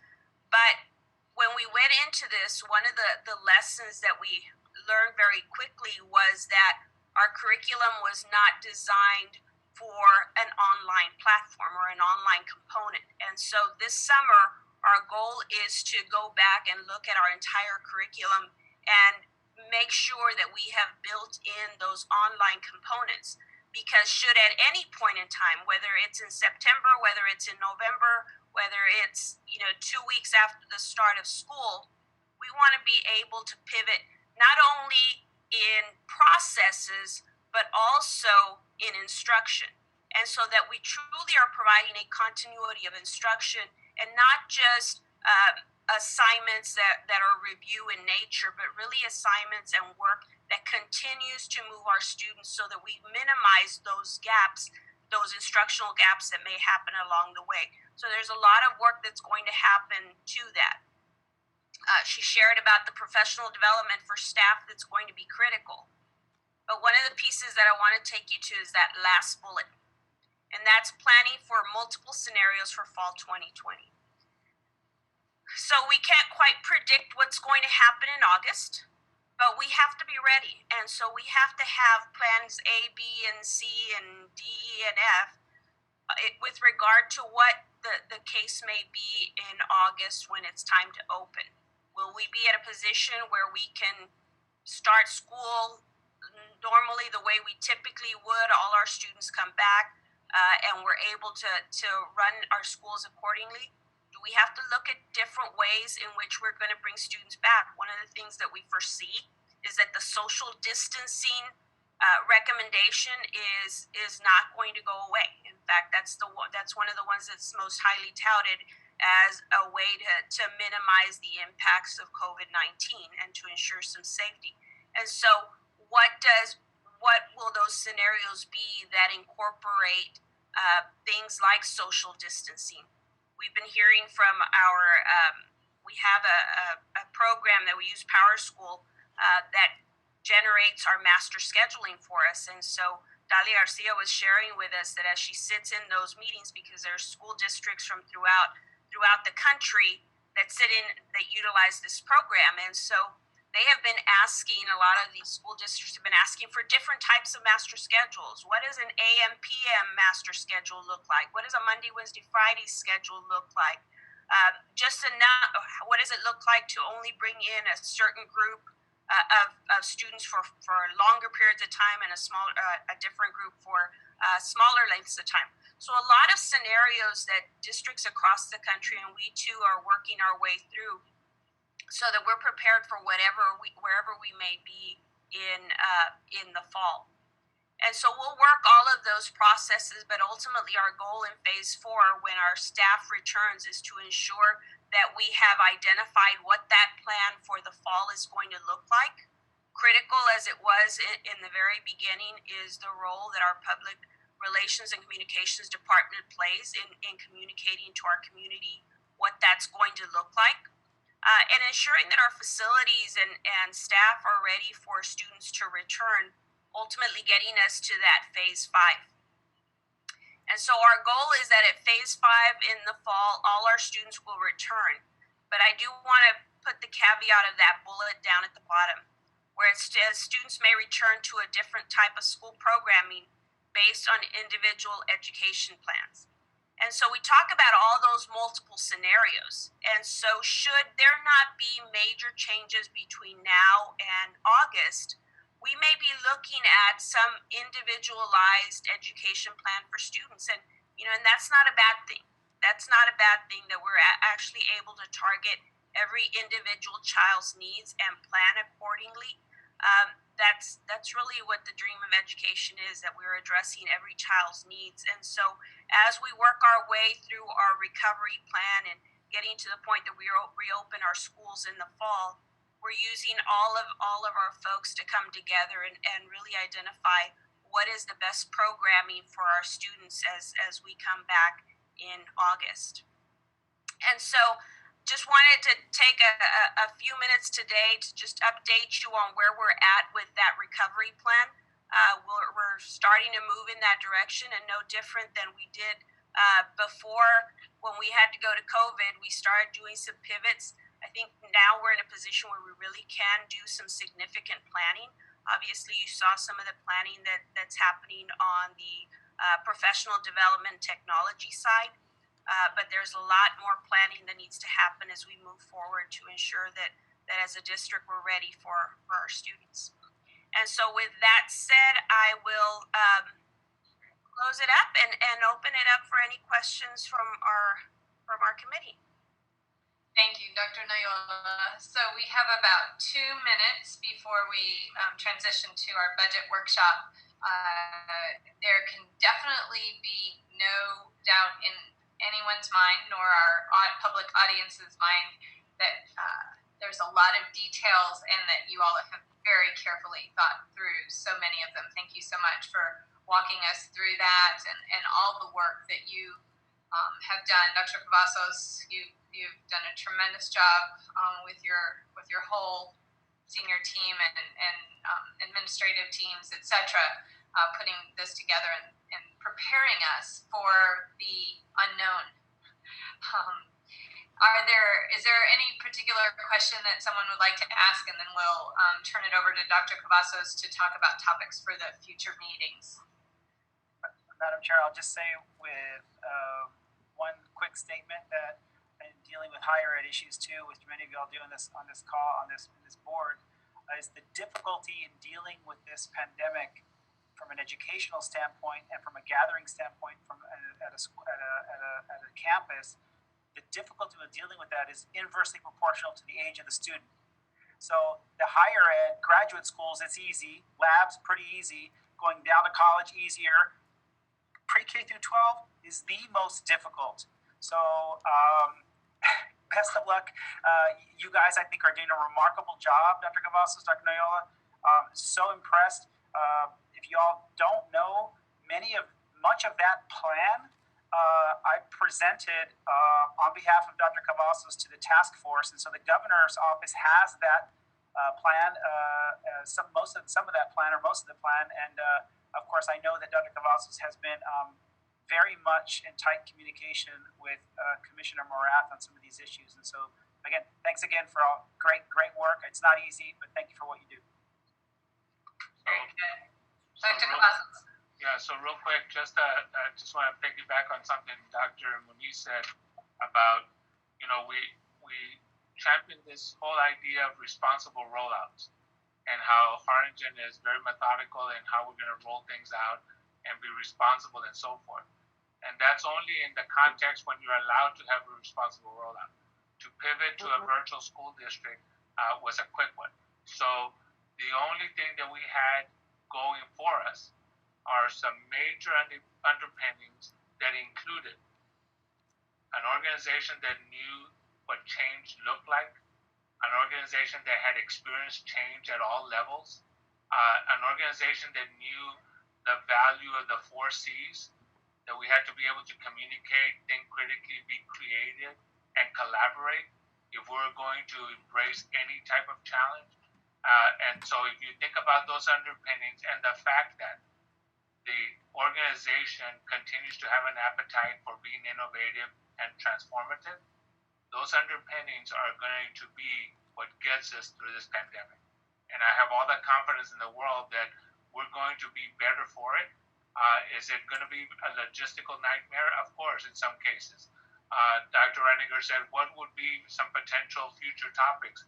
Every one of the bullets that she put under the phases there are potential future topics. She had about 30 under each phase, and I said, no, Dr. Reiniger, you can't have that many. And so each one of those, if you think about the depth of it and the logistical considerations you have to take into mind, it's incredible. And so I too want to commend my staff and all the administrators and all the teachers. Our HCISD family is strong, and that's why we are in the position we are. However, we have to recognize that we're not refining teacher skill sets. In some cases, we're teaching brand new skill sets. And so it's a whole different continuum. And so we haven't even started discussing the depth of instruction and the value of instruction and how we're going to mitigate that and ensure that we still have rigor and relevance in our instruction. And so to pivot that fast, an organization that was not used to being virtual, we stood it up. And I think we're moving responsibly. But everything you heard today is now looking at, okay, now how do we move all the spinning plates to ensure that we're in better position? Hey, but we set a culture of transformation, innovation. We set a culture of the value of the 4 C's, and we set a culture about we are a district that's going to take care of our own and be responsible. And so I think that served us very well in this pandemic. So I'm super proud of all the work that has been done, and thank you to my administrative team for continuing to champion those. And look, it's not possible, and if you read across the state, there are some districts that are struggling. But because we have an incredible board that understands the complexity of these issues, we're going to be just fine. We're going to be just fine, but it's going to take a lot of work. And we're ready for that work, and we're ready for the challenge because our kids are depending on the adults getting it right, and we're going to get it right. Dr. Cavazos, with that, we're not also wanting to work in silos. And so I know that you all as superintendents throughout the region get together and get best practices? Because I'm sure other districts have some great innovative ideas. And so are we sharing ideas so that we're not every district is reinventing its own wheel? Yes, and I think that's a good point. Still in Cameron County, we're meeting twice a week as Cameron County and Willacy County superintendents just to work ourselves through some of the logistical things. And in some cases, they say, well, what is Harlingen doing? And what are you all going to do here? And then we say, well, what are you doing here? And so to your point, I'm on a Zoom periodic meeting with superintendents. It's called the Texas School Alliance Group. And there's about 30 superintendents from across the state. And we meet with a commissioner on a one-to-one that group. And so then I have my Cameron Willacy group, and then we have the Region 1 group. And so, yes, because I will tell you this, everybody's trying to figure it out and figure it out right. So I appreciate that. Mr. Chairman, real quick. Please. I apologize. Do you mind, Dr. Noyola, putting dates on that next time for the next presentation so that I can see the time on there? Thank you. Very good. Well, thank you all so much. Once again, to Dr. Cavazos and the whole senior team, teachers, principals, for all that you're doing in this just unprecedented time. A shout out again to our teachers for Teacher Appreciation Week. We are so thankful and love you all so much. And at that, our meeting is adjourned, and I'll turn it back to Dr. Cavazos. Yeah, well,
audio and video conference and special board meeting and budget workshop meeting of the Harlingen CISD Board of Trustees. This meeting has been posted in accordance with the Open Meetings Act. We do have a quorum. And at this time, I will ask Sonia and Dr. Cavazos, do we have any public comments? There are no public comments signed up. Okay, there are no public comments. Thank you very much. And with that, we'll jump into our first item. Consider and take possible action to approve application by the district to the city of Harlingen in connection with the sale of district's property located at 905 East Tyler, Harlingen, Texas, seeking abandonment of and/or a license to encroach on the alleyway between the two parcels involved in the sale and delegate to the superintendent the right to make such request and execute all documents related to such request. Mr. Cavazos, Julio, would you please present this item? Thank you, Dr. Perez, Dr. Cavazos, board members. So as you know, we have the old Gordon Nicks under a sales contract. The buyer's working with the city, requesting the district to sign off on some planning and zoning forms, which is pretty much a right of way for abandonment of the piece of property. Let me share this screen with you. So can you see that? Yeah. So this is the Gordon Nicks building that we have there. This is a parking lot. Right there was the old athletic office. So there's this right of way that the city used to use to go in there and pick up the garbage. The buyer is requesting for us to request a right of way of abandonment for this piece of property, so they can proceed with their due diligence and doing what they're doing to try and close out on this property. I did talk to our realtor and our attorney, and they said that's something that is doable. Does require board approval. So we're certainly recommending that we allow the superintendent to sign those documents. Any comments, questions from the board? And if not, I'll entertain a motion, but we do have time for questions or comments. I'll go ahead and make a motion if it's appropriate. Please. I move that we approve the recommendation of staff to abandon that alleyway. So we have a motion by Mr. Powers, and I believe a second was already by Javier. Was that right, Javier? Yes, I thought Greg had already done the motion. I'm sorry. Oh, we're going to go ahead and give you credit for that, Dr. Reininger. Are you okay with that? Of course. All right, we have a motion by Mr. Powers to proceed as directed, as presented by Mr. Cavazos, and a second by Mr. Dalion. Any further questions? Any further discussion? Hearing none, all in favor say aye. Opposed, nay. Aye. Motion carries. At this time, we'll move into our budget workshop. Mr. Cavazos. Hold on a second. I'm sorry. Okay, let me share this document here with you.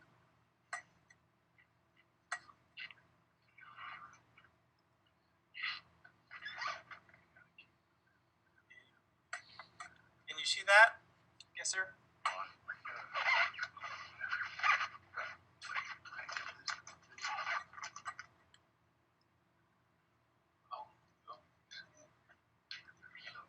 So this is our first budget workshop for fiscal year 2021, and these are estimated revenues and appropriations that I'm going to go over with you all. You probably have to increase the image size. Can you see that? Yeah, but there's two screens coming up at the same time. Okay, well, let me. Not too well. Right there. You're good. Increasing the size doesn't increase the dollar amount, unfortunately. Right. Is You're that good fine? now, Julio. Okay. Okay, so these are the estimated revenues and appropriations. Again, this is very preliminary numbers. We just got our appraisal preliminary taxable values Friday. So these are pretty preliminary numbers. But again, we for this year, we look at our total local revenues projected about $43.1 million, and we'll go over that here in a little bit. State revenues at $16,988.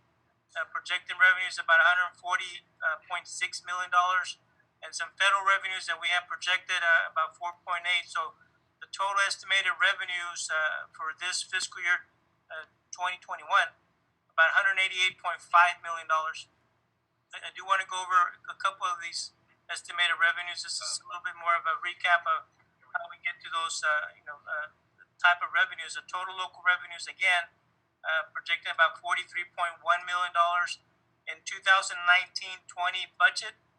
We had budgeted $42.3 million for this current fiscal year. We're projecting, that we're going to realize about 42.5. So pretty much in budget with that line item that we budgeted for local revenues in this fiscal year. Our state revenues, and we base our budget on 17,125 average daily attendance, which translated to about $138.8 million. And we're very conservative on the state revenues last year because of the implementation of House Bill 3 and some new funding. So we're conservative. Our actual ADA for this year is going to be around 16,900, a little bit lower than what we budgeted for. But the revenues that we're going to realize are going to be a little bit more because we're conservative on that budget that we had last year. So total estimated projected state revenues for this year about $141.3 million in projected state revenues. Federal revenues, we budgeted 5.3. Probably going to realize about 4.5. So our total federal revenues is about $4.5 million. Total estimated for this year, $188.8 million in projected revenues to be realized. We budgeted 186.5, so a little bit over $1.5 million more than what we actually budgeted. And for 2021, we're projecting $43.1 million in local revenues, and I'll go over the tax rates and the taxable values here in a little bit. 16,900 average daily attendance. Total projected state revenue about $140.6 million. Budgeted about $4.8 million in federal revenues. So our total estimated revenue is $188.5 million. We go back to this page, and that's where this 188 is, right there. So and please ask questions as I go through this if you have any.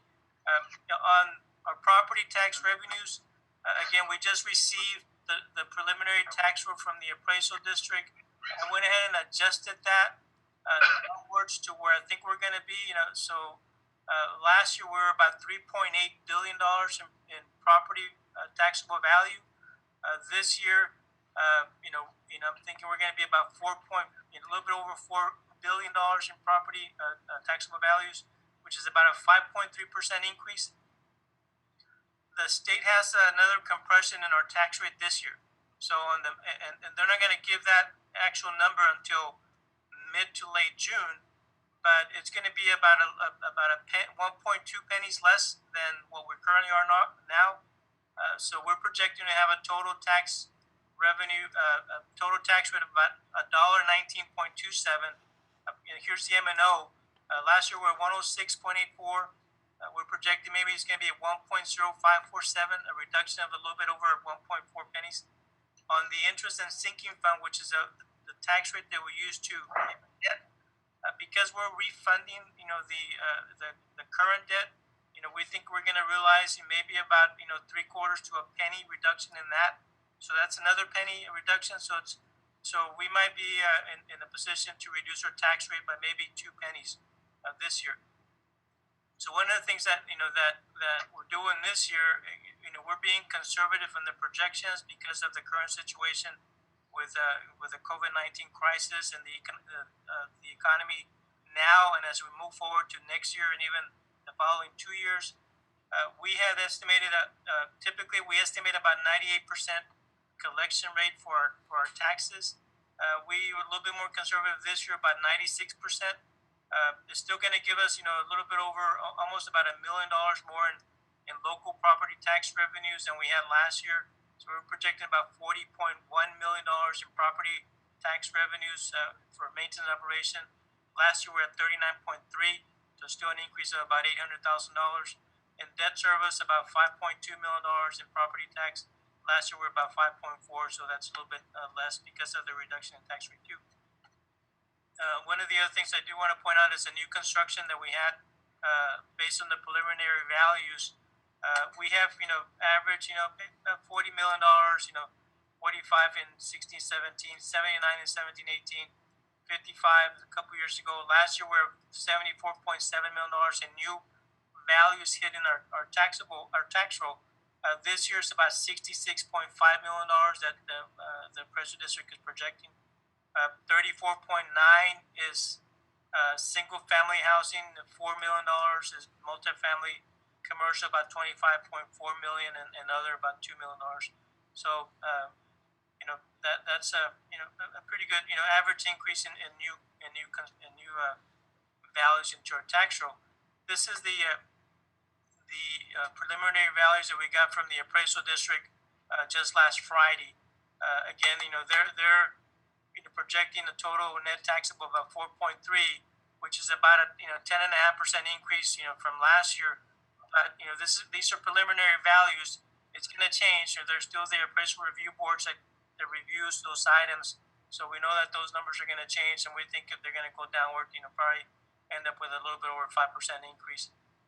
We'll get another update sometime in May from the appraisal district, and then they certified the values in July. Again, these are the new values to the tax roll. So again, the new values that I come up with, on this other spreadsheet right there.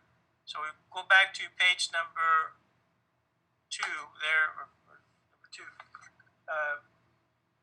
Again, our total estimated revenue is $188.5 million. So we begin with last year's appropriations of about $186.7 million, and we add any new items into our budget this upcoming year. Right now, the preliminary staffing guidelines, we have a net reduction of about 100. Yes. You went to mute real quick. We're gonna. I did. Hold on. Still showing that he's live. Did you hit the button, Julio, by mistake? Okay, now. I heard everything, guys. He never went to mute on our side. Can anybody else? Everything as well. I heard everything as well. Yeah, Dr. Perez, can you? This thing turned off the top. I mean, I haven't turned off anything. Oh, I heard Julio we're uninterrupted. good. We're good, Julio. Good. All right. So we begin, with the appropriations. We begin with last year's appropriations, and then we add any new items that we have this year. Staffing guidelines, an adjustment. Right now, we're looking at maybe having a net reduction of about $145,000. And Deb Scoggins is working with the campus administrations and departments and still fine tuning those numbers. Veronica talked about our digital divide and trying to bring that online. So we're actually out for bids on technology devices. We're going to get some bids in on Thursday to better have a 1-to-1 ratio up to 75% of our students. What that's going to do to our budget is we're going to have to budget some an additional $500,000 for a lease, that we're planning to do on these devices. We're going to use some existing dollars that we have in our technology budget. We budget about $750,000 per year in technology. We're going to use that $750,000 plus this $500,000. So that lease is going to be maybe about $1.1 million before it's all said and done for about 4 years. But new into our budget, because we're using that existing technology budget, we're going to have to come up with an additional $500,000, to bridge that digital divide with our students. Julio, let me ask you a question. Sure. On the, what are you estimating your student population at next year? 16,900. Right there. And so we're being. He's asking about student population. Estimated student population. Not ADA. Yeah, the student population is going to be about 18,000. That's the estimate, which is about 150 less than this year. So it's going to be around there, about 18,000, maybe 18,100 enrollment wise. But we get funded on ADA, so that's what I use for our funding. And what's our ADA last year? 17,125. And this year is 16,900, so I'm using the same number as we had this year. Thank you. Okay, so back on the technology, the leases, again, new to the budget, $500,000. Some savings. Remember, we signed that contract, to enter into with a new retail energy provider about 6 months ago. Well, it starts June the 30th, July 1st. So we're going to realize about a $200,000 annual savings on electricity because those rates were a lot lower. We're also looking at possibly adding some security guards to our elementary campuses. That's an impact to our budget, about $425,000. Looking at doing a GPS tracking system for school buses. That we're going to be looking at that here pretty soon. So we estimate that that's going to be an impact to our budget, about $300,000 one-time cost. Total appropriations with those new items, about $187.6 million. That leaves us a surplus of $943,000. Have a little bit of money there set aside for health insurance, about $500,000, maybe a possible increase. Leaving us a surplus currently right now. Again, these are preliminary numbers. They're going to change as we move forward. $443,274 with our preliminary budget here. Any questions on any of that? Julio, I do. I guess I know this is the preliminary. This is the very first one. So what we're looking at is all we have to move forward with is going to be $443,000. So, and that's not including. I see that you have salary increase proposed. So whatever that's going to be, we're going to have to take from some other line items up top. Is that correct? Yeah, so that's a good question. And yes, I mean, again, these are preliminary numbers, and we're projecting. There's, possibly if our health insurance looks a little bit better than where we are now, maybe this $500,000 might not be $500,000, might be $100,000, $200,000. If we look at the security guards, and if there's a way to fund those differently, maybe that 425 might come down half if we find out, that we can use half from federal grants, right? So these are preliminary numbers. Right now we're at 443. Yeah, and it's going to change, so we're still fine tuning that. But as of right now, that's what we're looking at. And my second part of that question is kind of a follow up from Greg's question. Have we gotten any direction from the state in terms of, because it's 16,988, but it's also based on the attendance, them being on a campus. Right. So how is that going to work? Because with everything that's happening, that could plummet. So absolutely. I mean, so the state and the TA commissioner have allowed us to do the average for this year, the first 4-6 weeks. Plus they'll factor in some historical data from the 5th and 6th weeks from previous years. So as we go into next year, there'll be some changes to how we calculate 88. And the state and TA being very flexible in trying to accommodate school districts with that ADA that they're typically used to having from year to year. So, if we go back to virtual learning, I'm sure that they'll give us credit, for ADA for that type of learning. So there's always those changes, and yeah, we anticipate there's going to be even more as we move forward. Thank you. So, but that's important to keep in mind that ADA will change. So a couple other things that I do want to go over with the board is some historical data and some graphs.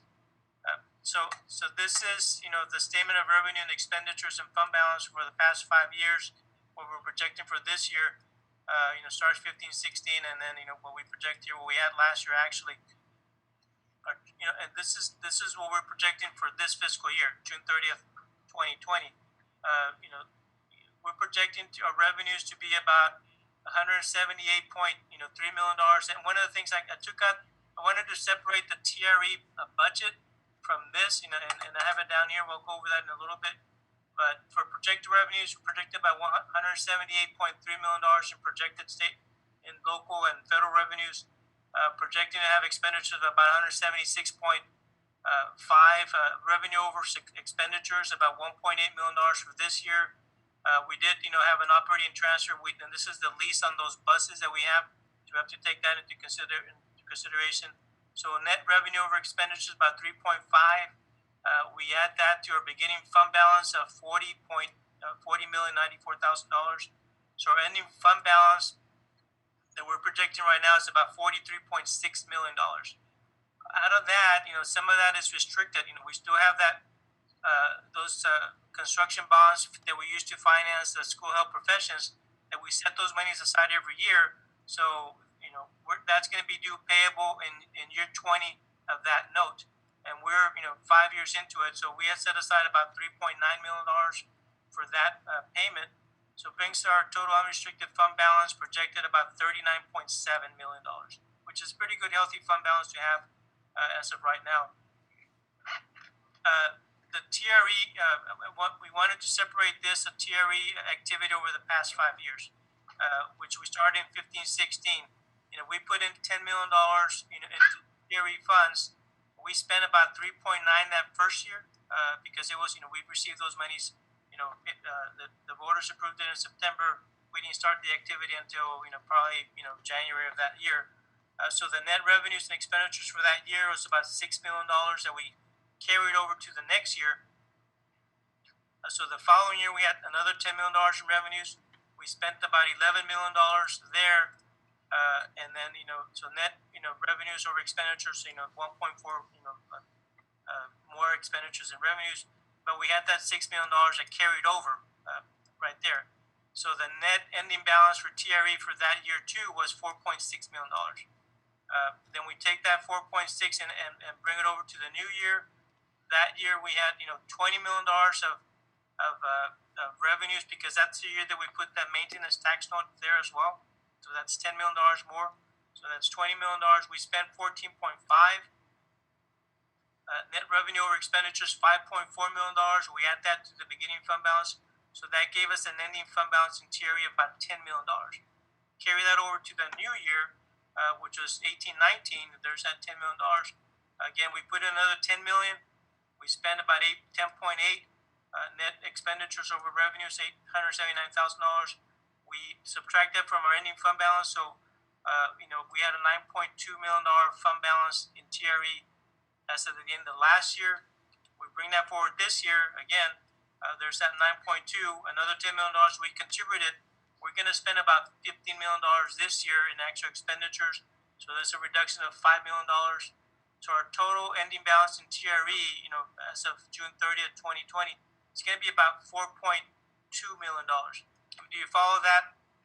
So every year we're carrying over, but there's some projects that we currently have that we still need to pay out. So we're going to be using most of that TRE fund balance as we move forward. So the total general fund balance that we have is 43.9, which is this 4.2 plus this $39 million right there. Any questions on that? I have one. So the long-term plan that we have on the TRE, how we're spending, because we have a strategic plan how we spend the money every year. Is this upcoming year the $4,231,000? Is any of that going to be used for because of the COVID? No. Are we changing the direction of how we're using the money on the plan? Yeah, not on the TRE budget. The TRE budget, we have the early college high school that's coming up, this upcoming year, which is about $7 million that we have there, plus some additional costs that we're projecting out. But the majority for the TRE is going to be the early college high school. So phase two of TRE Treasure Hill. Yes. Yeah. So I think it's very important we keep TRE separate for what we always told the voters we would do with TRE. But it's an excellent question, because I was going to ask that question in a slightly different way for Dr. Cavazos and Julio, in that as we will have increased expenses as a result of COVID, whether it's technology, there's going to be some capital, some one-time capital outlays and expenditures because of COVID, without a doubt.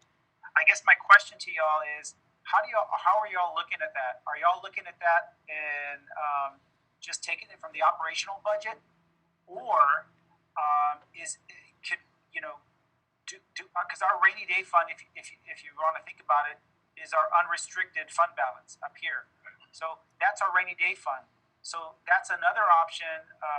Javier, I guess, it's a good question, because if there's another option than just taking it from the operational budget, which then limits you on other things, because now, you're limited because, you may not have enough for pay raises, for example, things like that.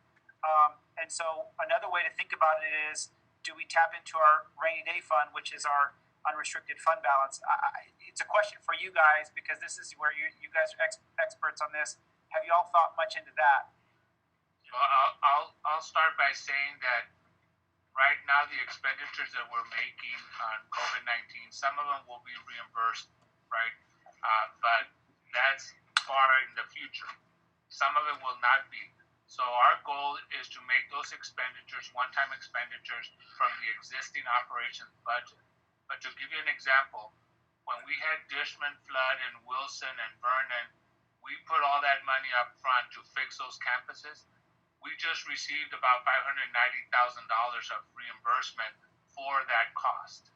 And so that 591 wasn't built into the budget, but it's being earmarked for this new pandemic to see what are the things that we need to do, because right now there are several things that we're looking at that are going to be one-time expenditures, and I'll give you some examples.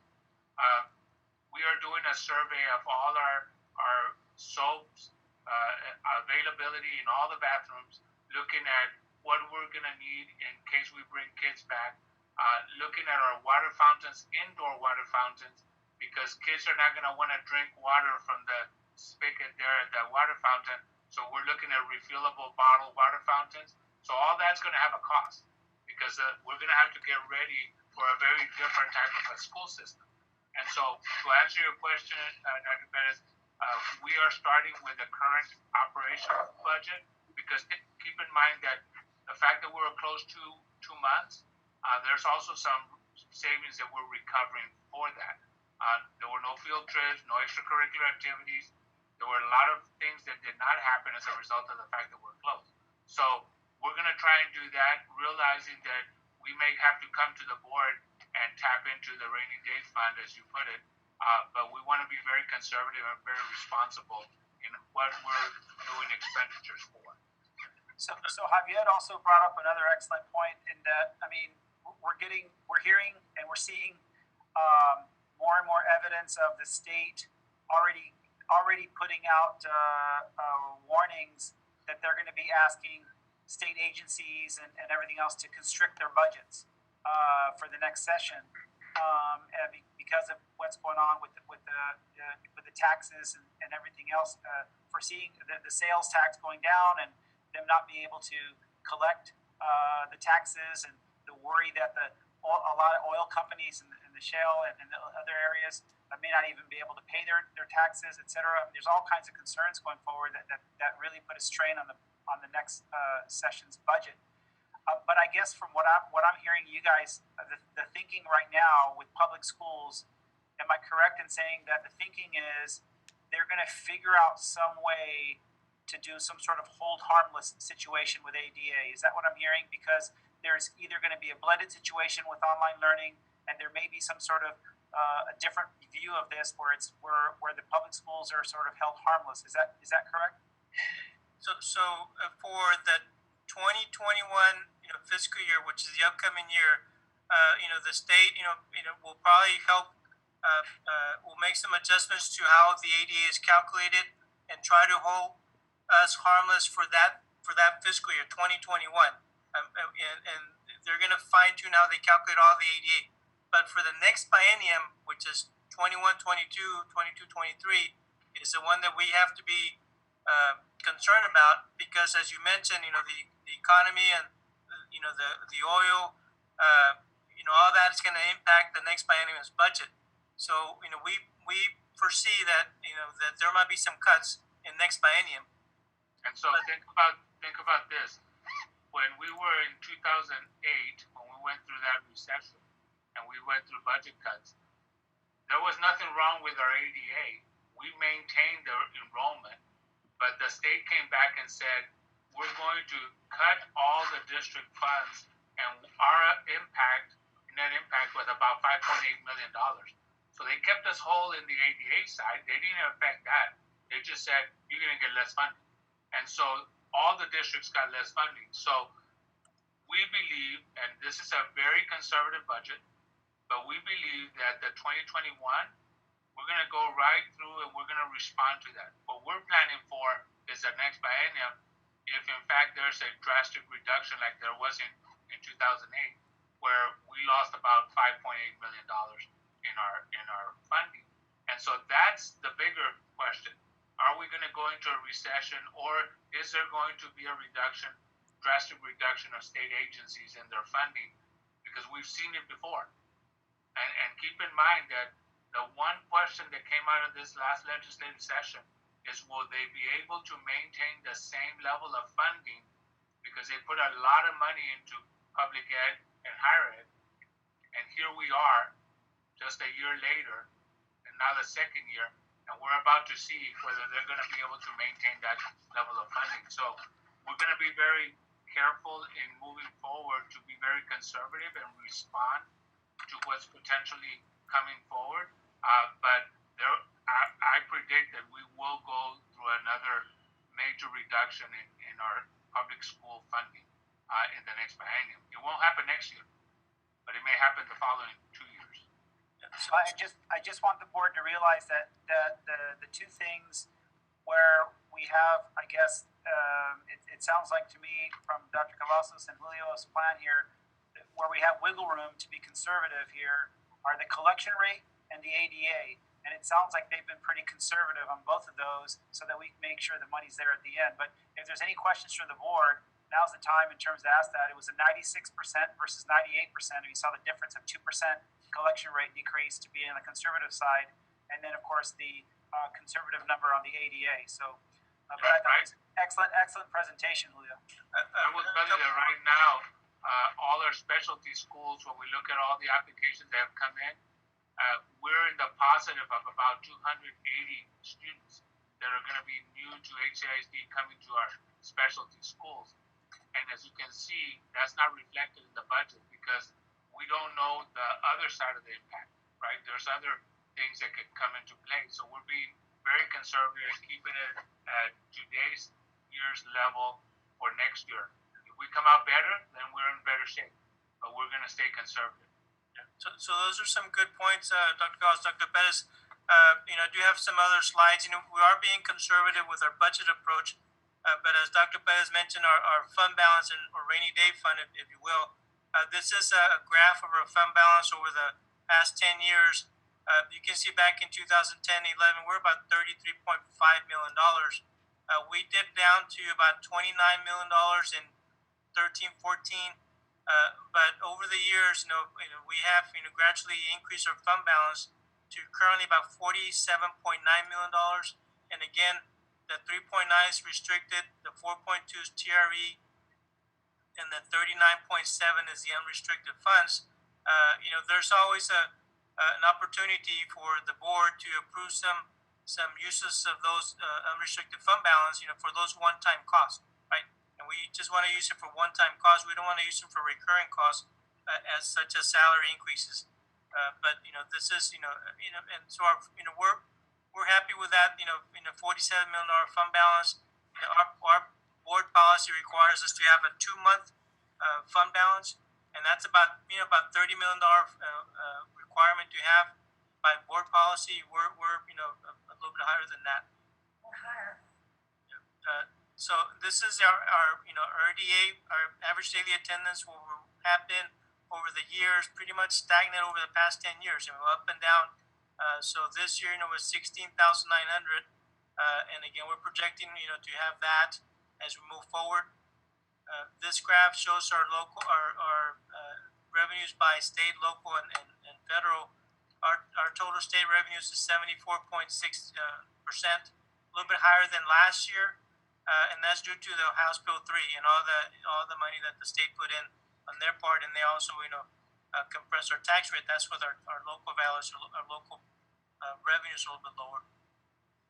These are our property tax rates, that we have over the years, and we're 121.9 10 years ago, went up to 131.8 when we passed the TRE. This past year, because of the tax compression and lowering our tax rate, we're back down to 121.6. In 2021, it's even going to be a little bit lower as we project that. Maybe possibly 119.6, about 2 pennies less. Still working on those numbers, so that's a good thing. This page is basically what we have in outstanding bonds. So we want to make sure that the board knows our total debt that we have in our debt service. As of the end of last year, about $130.9 million in outstanding debt. We're going to refund these two bonds. This $56.3 million 2010, and this other 2010, the $20 million. Those are the ones that we're refunding or refinancing, if you will. That and hopefully get a better interest rate to reduce our INS tax rate. Working with our financial advisor to try and get that date. Probably later May. The market has shown favorable numbers on our side, so we're looking to have a good rate of return there. And in conclusion, just a summary page. The average daily attendance about 16,900. A possible reduction to our tax rate about 1.5 to 2 pennies. Increase in property value 5 to 6%. Purchase of new technology, $500,000. The GPS tracking system, increase about $300,000. One of the things that I haven't mentioned before is that there are some new stimulus dollars that that we do anticipate in receiving, and this is a one-time influx infusion of money from the federal government due to the CARES Act that they passed about a month and a half ago. We're looking at $6 to $7 million in additional Title I dollars, and we can use some of those dollars for some technology items. I'm sure, possibly some other equipment that we might need, district wide. So we still don't have a time on when we're going to receive those funds, but probably going to be sometime in the summer. We also need to take into consideration the impact of our charter schools that have into our school district. Again, this budget is built on the responsiveness to the current crisis. So we're responding to that, to the issues that we have currently. Otherwise, this probably be a less conservative budget. We do need to be conservative as we move forward. So we think this is a conservative preliminary budget. And again, we're looking at all vacancies to be reviewed prior to filling. We have to look at the staffing. When staffing is about 80% of our budget, we have to look at staffing as we move forward. Not to answer any questions that any of the board members might have. I'm sorry, go ahead. Mr. Highness? Julio, just a quick question. When we talked about the reimbursements, when we talk about the reimbursement or possible reimbursement due to COVID, do we have an idea what that looks like, or is it too early to tell even what kind of impact that might have? Yeah, we're keeping track of our expenditures that we have, because of the COVID-19. We've been working with FEMA and attending their webinars, and so we're going to get reimbursed for 75% of the allowable cost. There's some items that we've incurred that they're not going to allow, but I think it's a little bit too early to project out how much money we're going to get back from them. But we're keeping track of that, and then we're submitting those expenditures. But they're going to allow some type of equipment for cleaning supplies and equipment. We're sure they're going to allow some of that, maybe some premium pay as well. So we're keeping track of that, but it's a little bit too early to give you a good number as far as reimbursements that we're going to get. Okay. Mr. President? Javier, did you have? Yeah, thank you. I think this layout is great, Julio. I think it's very conservative. Let me tell you where I'm a little nervous and a little worried. The comptroller about 2 weeks ago made a statement that they're talking to the tri-agencies, TWC, TEA, Coordinating Board, and asking those agencies to look at cuts.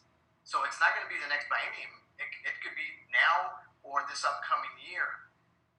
Hearing that, the next phase is they're going to be trickling it down to everyone else, not just the tri-agencies, but looking at everybody saying, look, we want everybody to look at their budgets, and we want you to be conservative.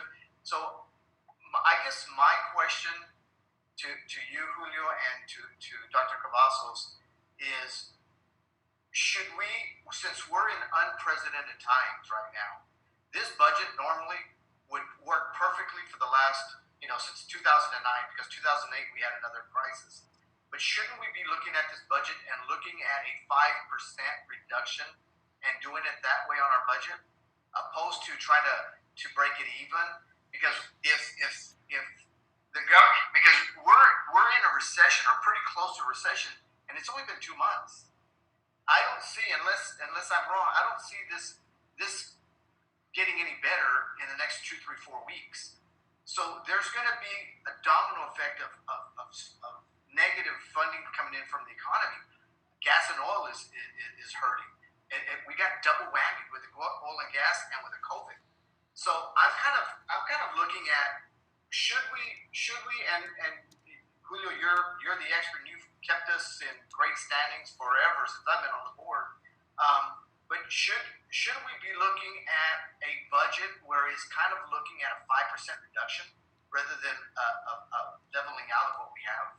Yeah. So we're kind of doing that in the form of being conservative with our revenues, right? We could be a little bit less conservative, so we would show maybe another $1 million, $2 million of additional revenues coming in.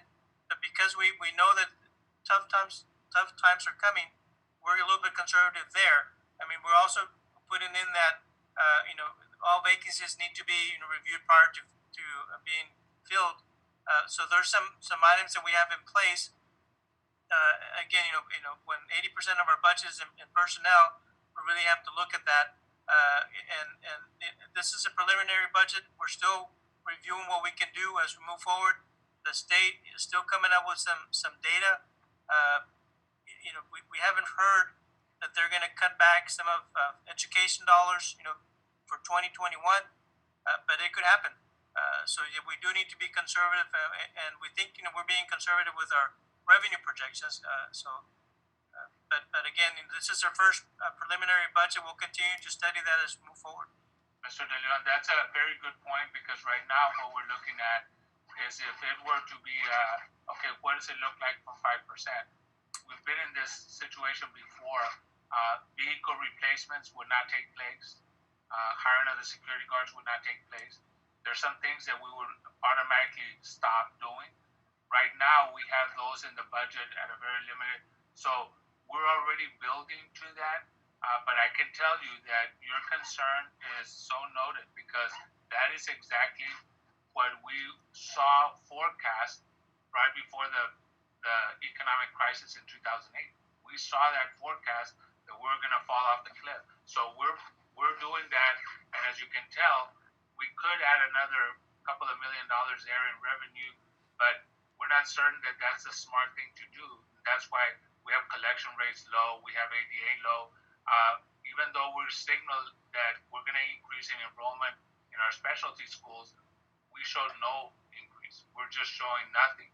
Now, if we end up better, that's a great thing. And also looking at our one-time expenditures and doing that responsibly.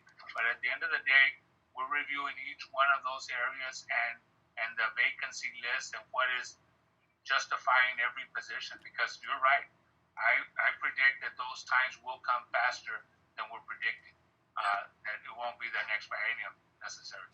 Yeah. So just for example, 5% of our current budget of about $180 million is about $7.5 million, or $8 million.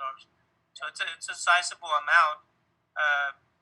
We did take a hit back in 2010 when there was those reductions, and there was about $5.3 million reduction for that year. That we had to make adjustments, to be able to balance our budget, at that point in time. We're still studying this budget and we're being conservative. But as Dr. Cavazos mentioned, there's some items that we can take out as we move forward, or not hire. For example, the security guards. We don't need to bring them day one. We can see how the economy is, and maybe maybe bring them on board in January. That may be an option. Well, and the other thing, if you notice on his summary page, the $6 or $7 million that we're expecting out of Title I as part of the CARES Act is not built into this budget, right? So we're not even counting on that $6 or $7 million, and so that may pay for some of the things that we have in our budget, which will kind of balance itself out. Yeah, and kind of having on that budget, if we could put like a little asterisk where that we're doing that already, like 5%, 3%, it kind of, I think it would give everybody peace of mind because we're one step ahead of everybody else. Because they may not ask for it, but we're ready for it. Yeah. So I would just, I think those are great points to make sure there's a footnote there so that people know that we're not just trying to balance a budget like normal. We are being very conservative, and we are taking into account the possibility of constrictions, we've been discussing that are the conversations out there with state agencies that may again affect the public schools. But I will just make sure that we remind, and I know the board will agree on this, that we've always been this way. This board has always been this way. The way we look at the TRE and not spending on recurring expenditures, I would ask that we treat that CARES money in much the same way, that we're not using it to spend on anything that's a recurring expenditure. So I think if we do that, I think we'll be very smart managing our budget. So, but I think it's a great budget considering all of the complications and things that are going into it right now. And I think if we can capture some of those footnotes so that people can see that there is a huge amount of constriction already occurring in our budget to account for some of these things because of the number one, the double hit of the pandemic and the sales tax decrease and the hit on the tax revenue because of economic times, but also on the broader situation with the Texas legislature and what the oil impact is going to have on that. So in any event, Dr. Pettis? Yes, Dr. Reitinger, please. Just one minor. This is not. I don't anticipate that this would be a large expenditure, but just something to think about as we go forward. One of the factors that will be so important in making sure that our workforce is healthy is being able to do COVID-19 antibody testing at some sort of regular interval, and those costs. I'm not clear about how those will really play out. Some of it may be covered by the insurance. Some of it we may have to have additional costs on that. But the point is just to investigate that a little bit more and see how that plays out in the budget. Good point. I have a question too, Dr. Pettis. Yes, please, Ms. Fleury. I was wondering if Julio could address the impact of our thinking from the previous presentation in terms of the fact that it appears that we are going into a blended learning pattern, and the fact is that not being blended but being totally at home did impact the budget in a positive way, and so the numbers could very well be different. We haven't talked about the cost of going into blended, whether that's going to be an upfront significant cost and then that will be balanced out by being less later. I mean, I'm wondering at what point do we begin to think about the budgetary impact of changing how we are doing things, particularly if we're going to be changing them soon. So I can tell you, that because we went to virtual learning here the last month and a half, we realized some savings. For example, utility costs. The campuses aren't being open, so there's some savings there. The transportation of the students aren't, going to any of the extracurricular events. There's some savings there. Instructional supplies that we normally buy, for the campuses to use on campus, we've saved some monies there. As we move forward, yeah, there's going to be some new costs, but there will be some of those costs offset with some expenses that we're not going to have because of that, blended learning or that virtual learning because students are being at home. But at some point, we'll have to put the numbers to that, correct? I mean, absolutely. we plan to do that in this budget process, or do we plan to do that looking backward? You know, I think as we move forward, you know, we need to keep that in mind. Whether you know we anticipate that we're going to close, we need to have you know something that is going to identify those new costs and of course any type of potential savings. So That'd be interesting. Thank you. I will say, Mr. Ray and Dr. Perez, on that note, with the anticipated savings, of course, that moving to virtual schools, there was some added burden. So we talk about the savings, but there was an added burden and an added expectation on our teaching staff, right? And so just the pivot of moving to an online virtual platform, they weren't at times they weren't just educating the student, they were educating the parents.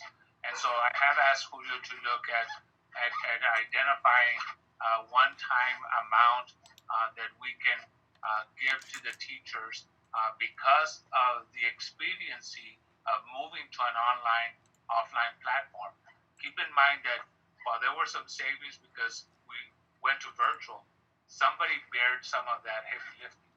And the heavy lifting, I believe, was first, and we've recognized that before, are those that are closest to the children, and that's your teachers. And so while some of us were trying to figure everything out, they had children staring at them thinking they already figured it out, right? And so we're proposing probably $300 one-time stipend or adjustment for all the teachers, because this was a very heavy lifting, and it was mostly felt at the teacher level. And I think you all would agree. I've had this conversation a couple of times, and I think a couple of you have already brought it up. But I think it's while the savings are there, I think that there's a value to reinvesting some of that savings on what we expected of our staff. Keep in mind that those that did curbside services, we did premium pay for them, and so we've adjusted some there, but the teachers weren't. And so I would like to just move forward with that, knowing that they were the ones that were right there in front of the kids, and the kids were staring at them for all the answers, and sometimes the teachers didn't have those answers but did an exceptional job. So that's one of the things that I think we can responsibly reinvest in. Great idea. Any other comments on the budget for questions for Dr. Cavazos or for Julio? I think y'all have done a remarkable job. I know it's going to be a moving target. Can you please quickly remind the board on how is it going to look in terms of the next, how many more of these workshops are we going to have? And then number one, number two is when do we approve the tax rate? And then number three, when do we adopt the budget? So I'll start, and then Julio can jump in. We'll have one. We're proposing to have a special board meeting budget workshop after Transforming Teaching and Learning, the June Transforming Teaching and Learning Committee meeting, and then I'll let Julio jump in on adoption and tax rate adoption as well. So we'll have at least maybe one or two additional budget workshops before we have our public hearing in late June. So when we have the public hearing, after that we have a meeting for the board to adopt the budget, which is going to be before June 30th. So it'll be that week. The tax rate, and we're going to propose a tax rate, with this budget, but CEA is going to, send us a new compression amount probably mid-June, early to mid-June. That we'll use that plus whatever savings we have from the refunding of the bonds. So the tax rate doesn't need to be approved by June 30th. It actually needs to be approved by September. So we'll propose that, but we'll propose a tax rate on our budget public hearing, and then hopefully that'll be the rate that the board adopts, in August or September. Thank you very much, and again, great job to you guys. Okay, well, with that, I think we'll adjourn to close our executive session pursuant to the Texas Government Code and the Open Meetings Act to discuss employment of teachers and other professional staff. So you'll let us know when we're in executive session, Doc?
Yes, sir.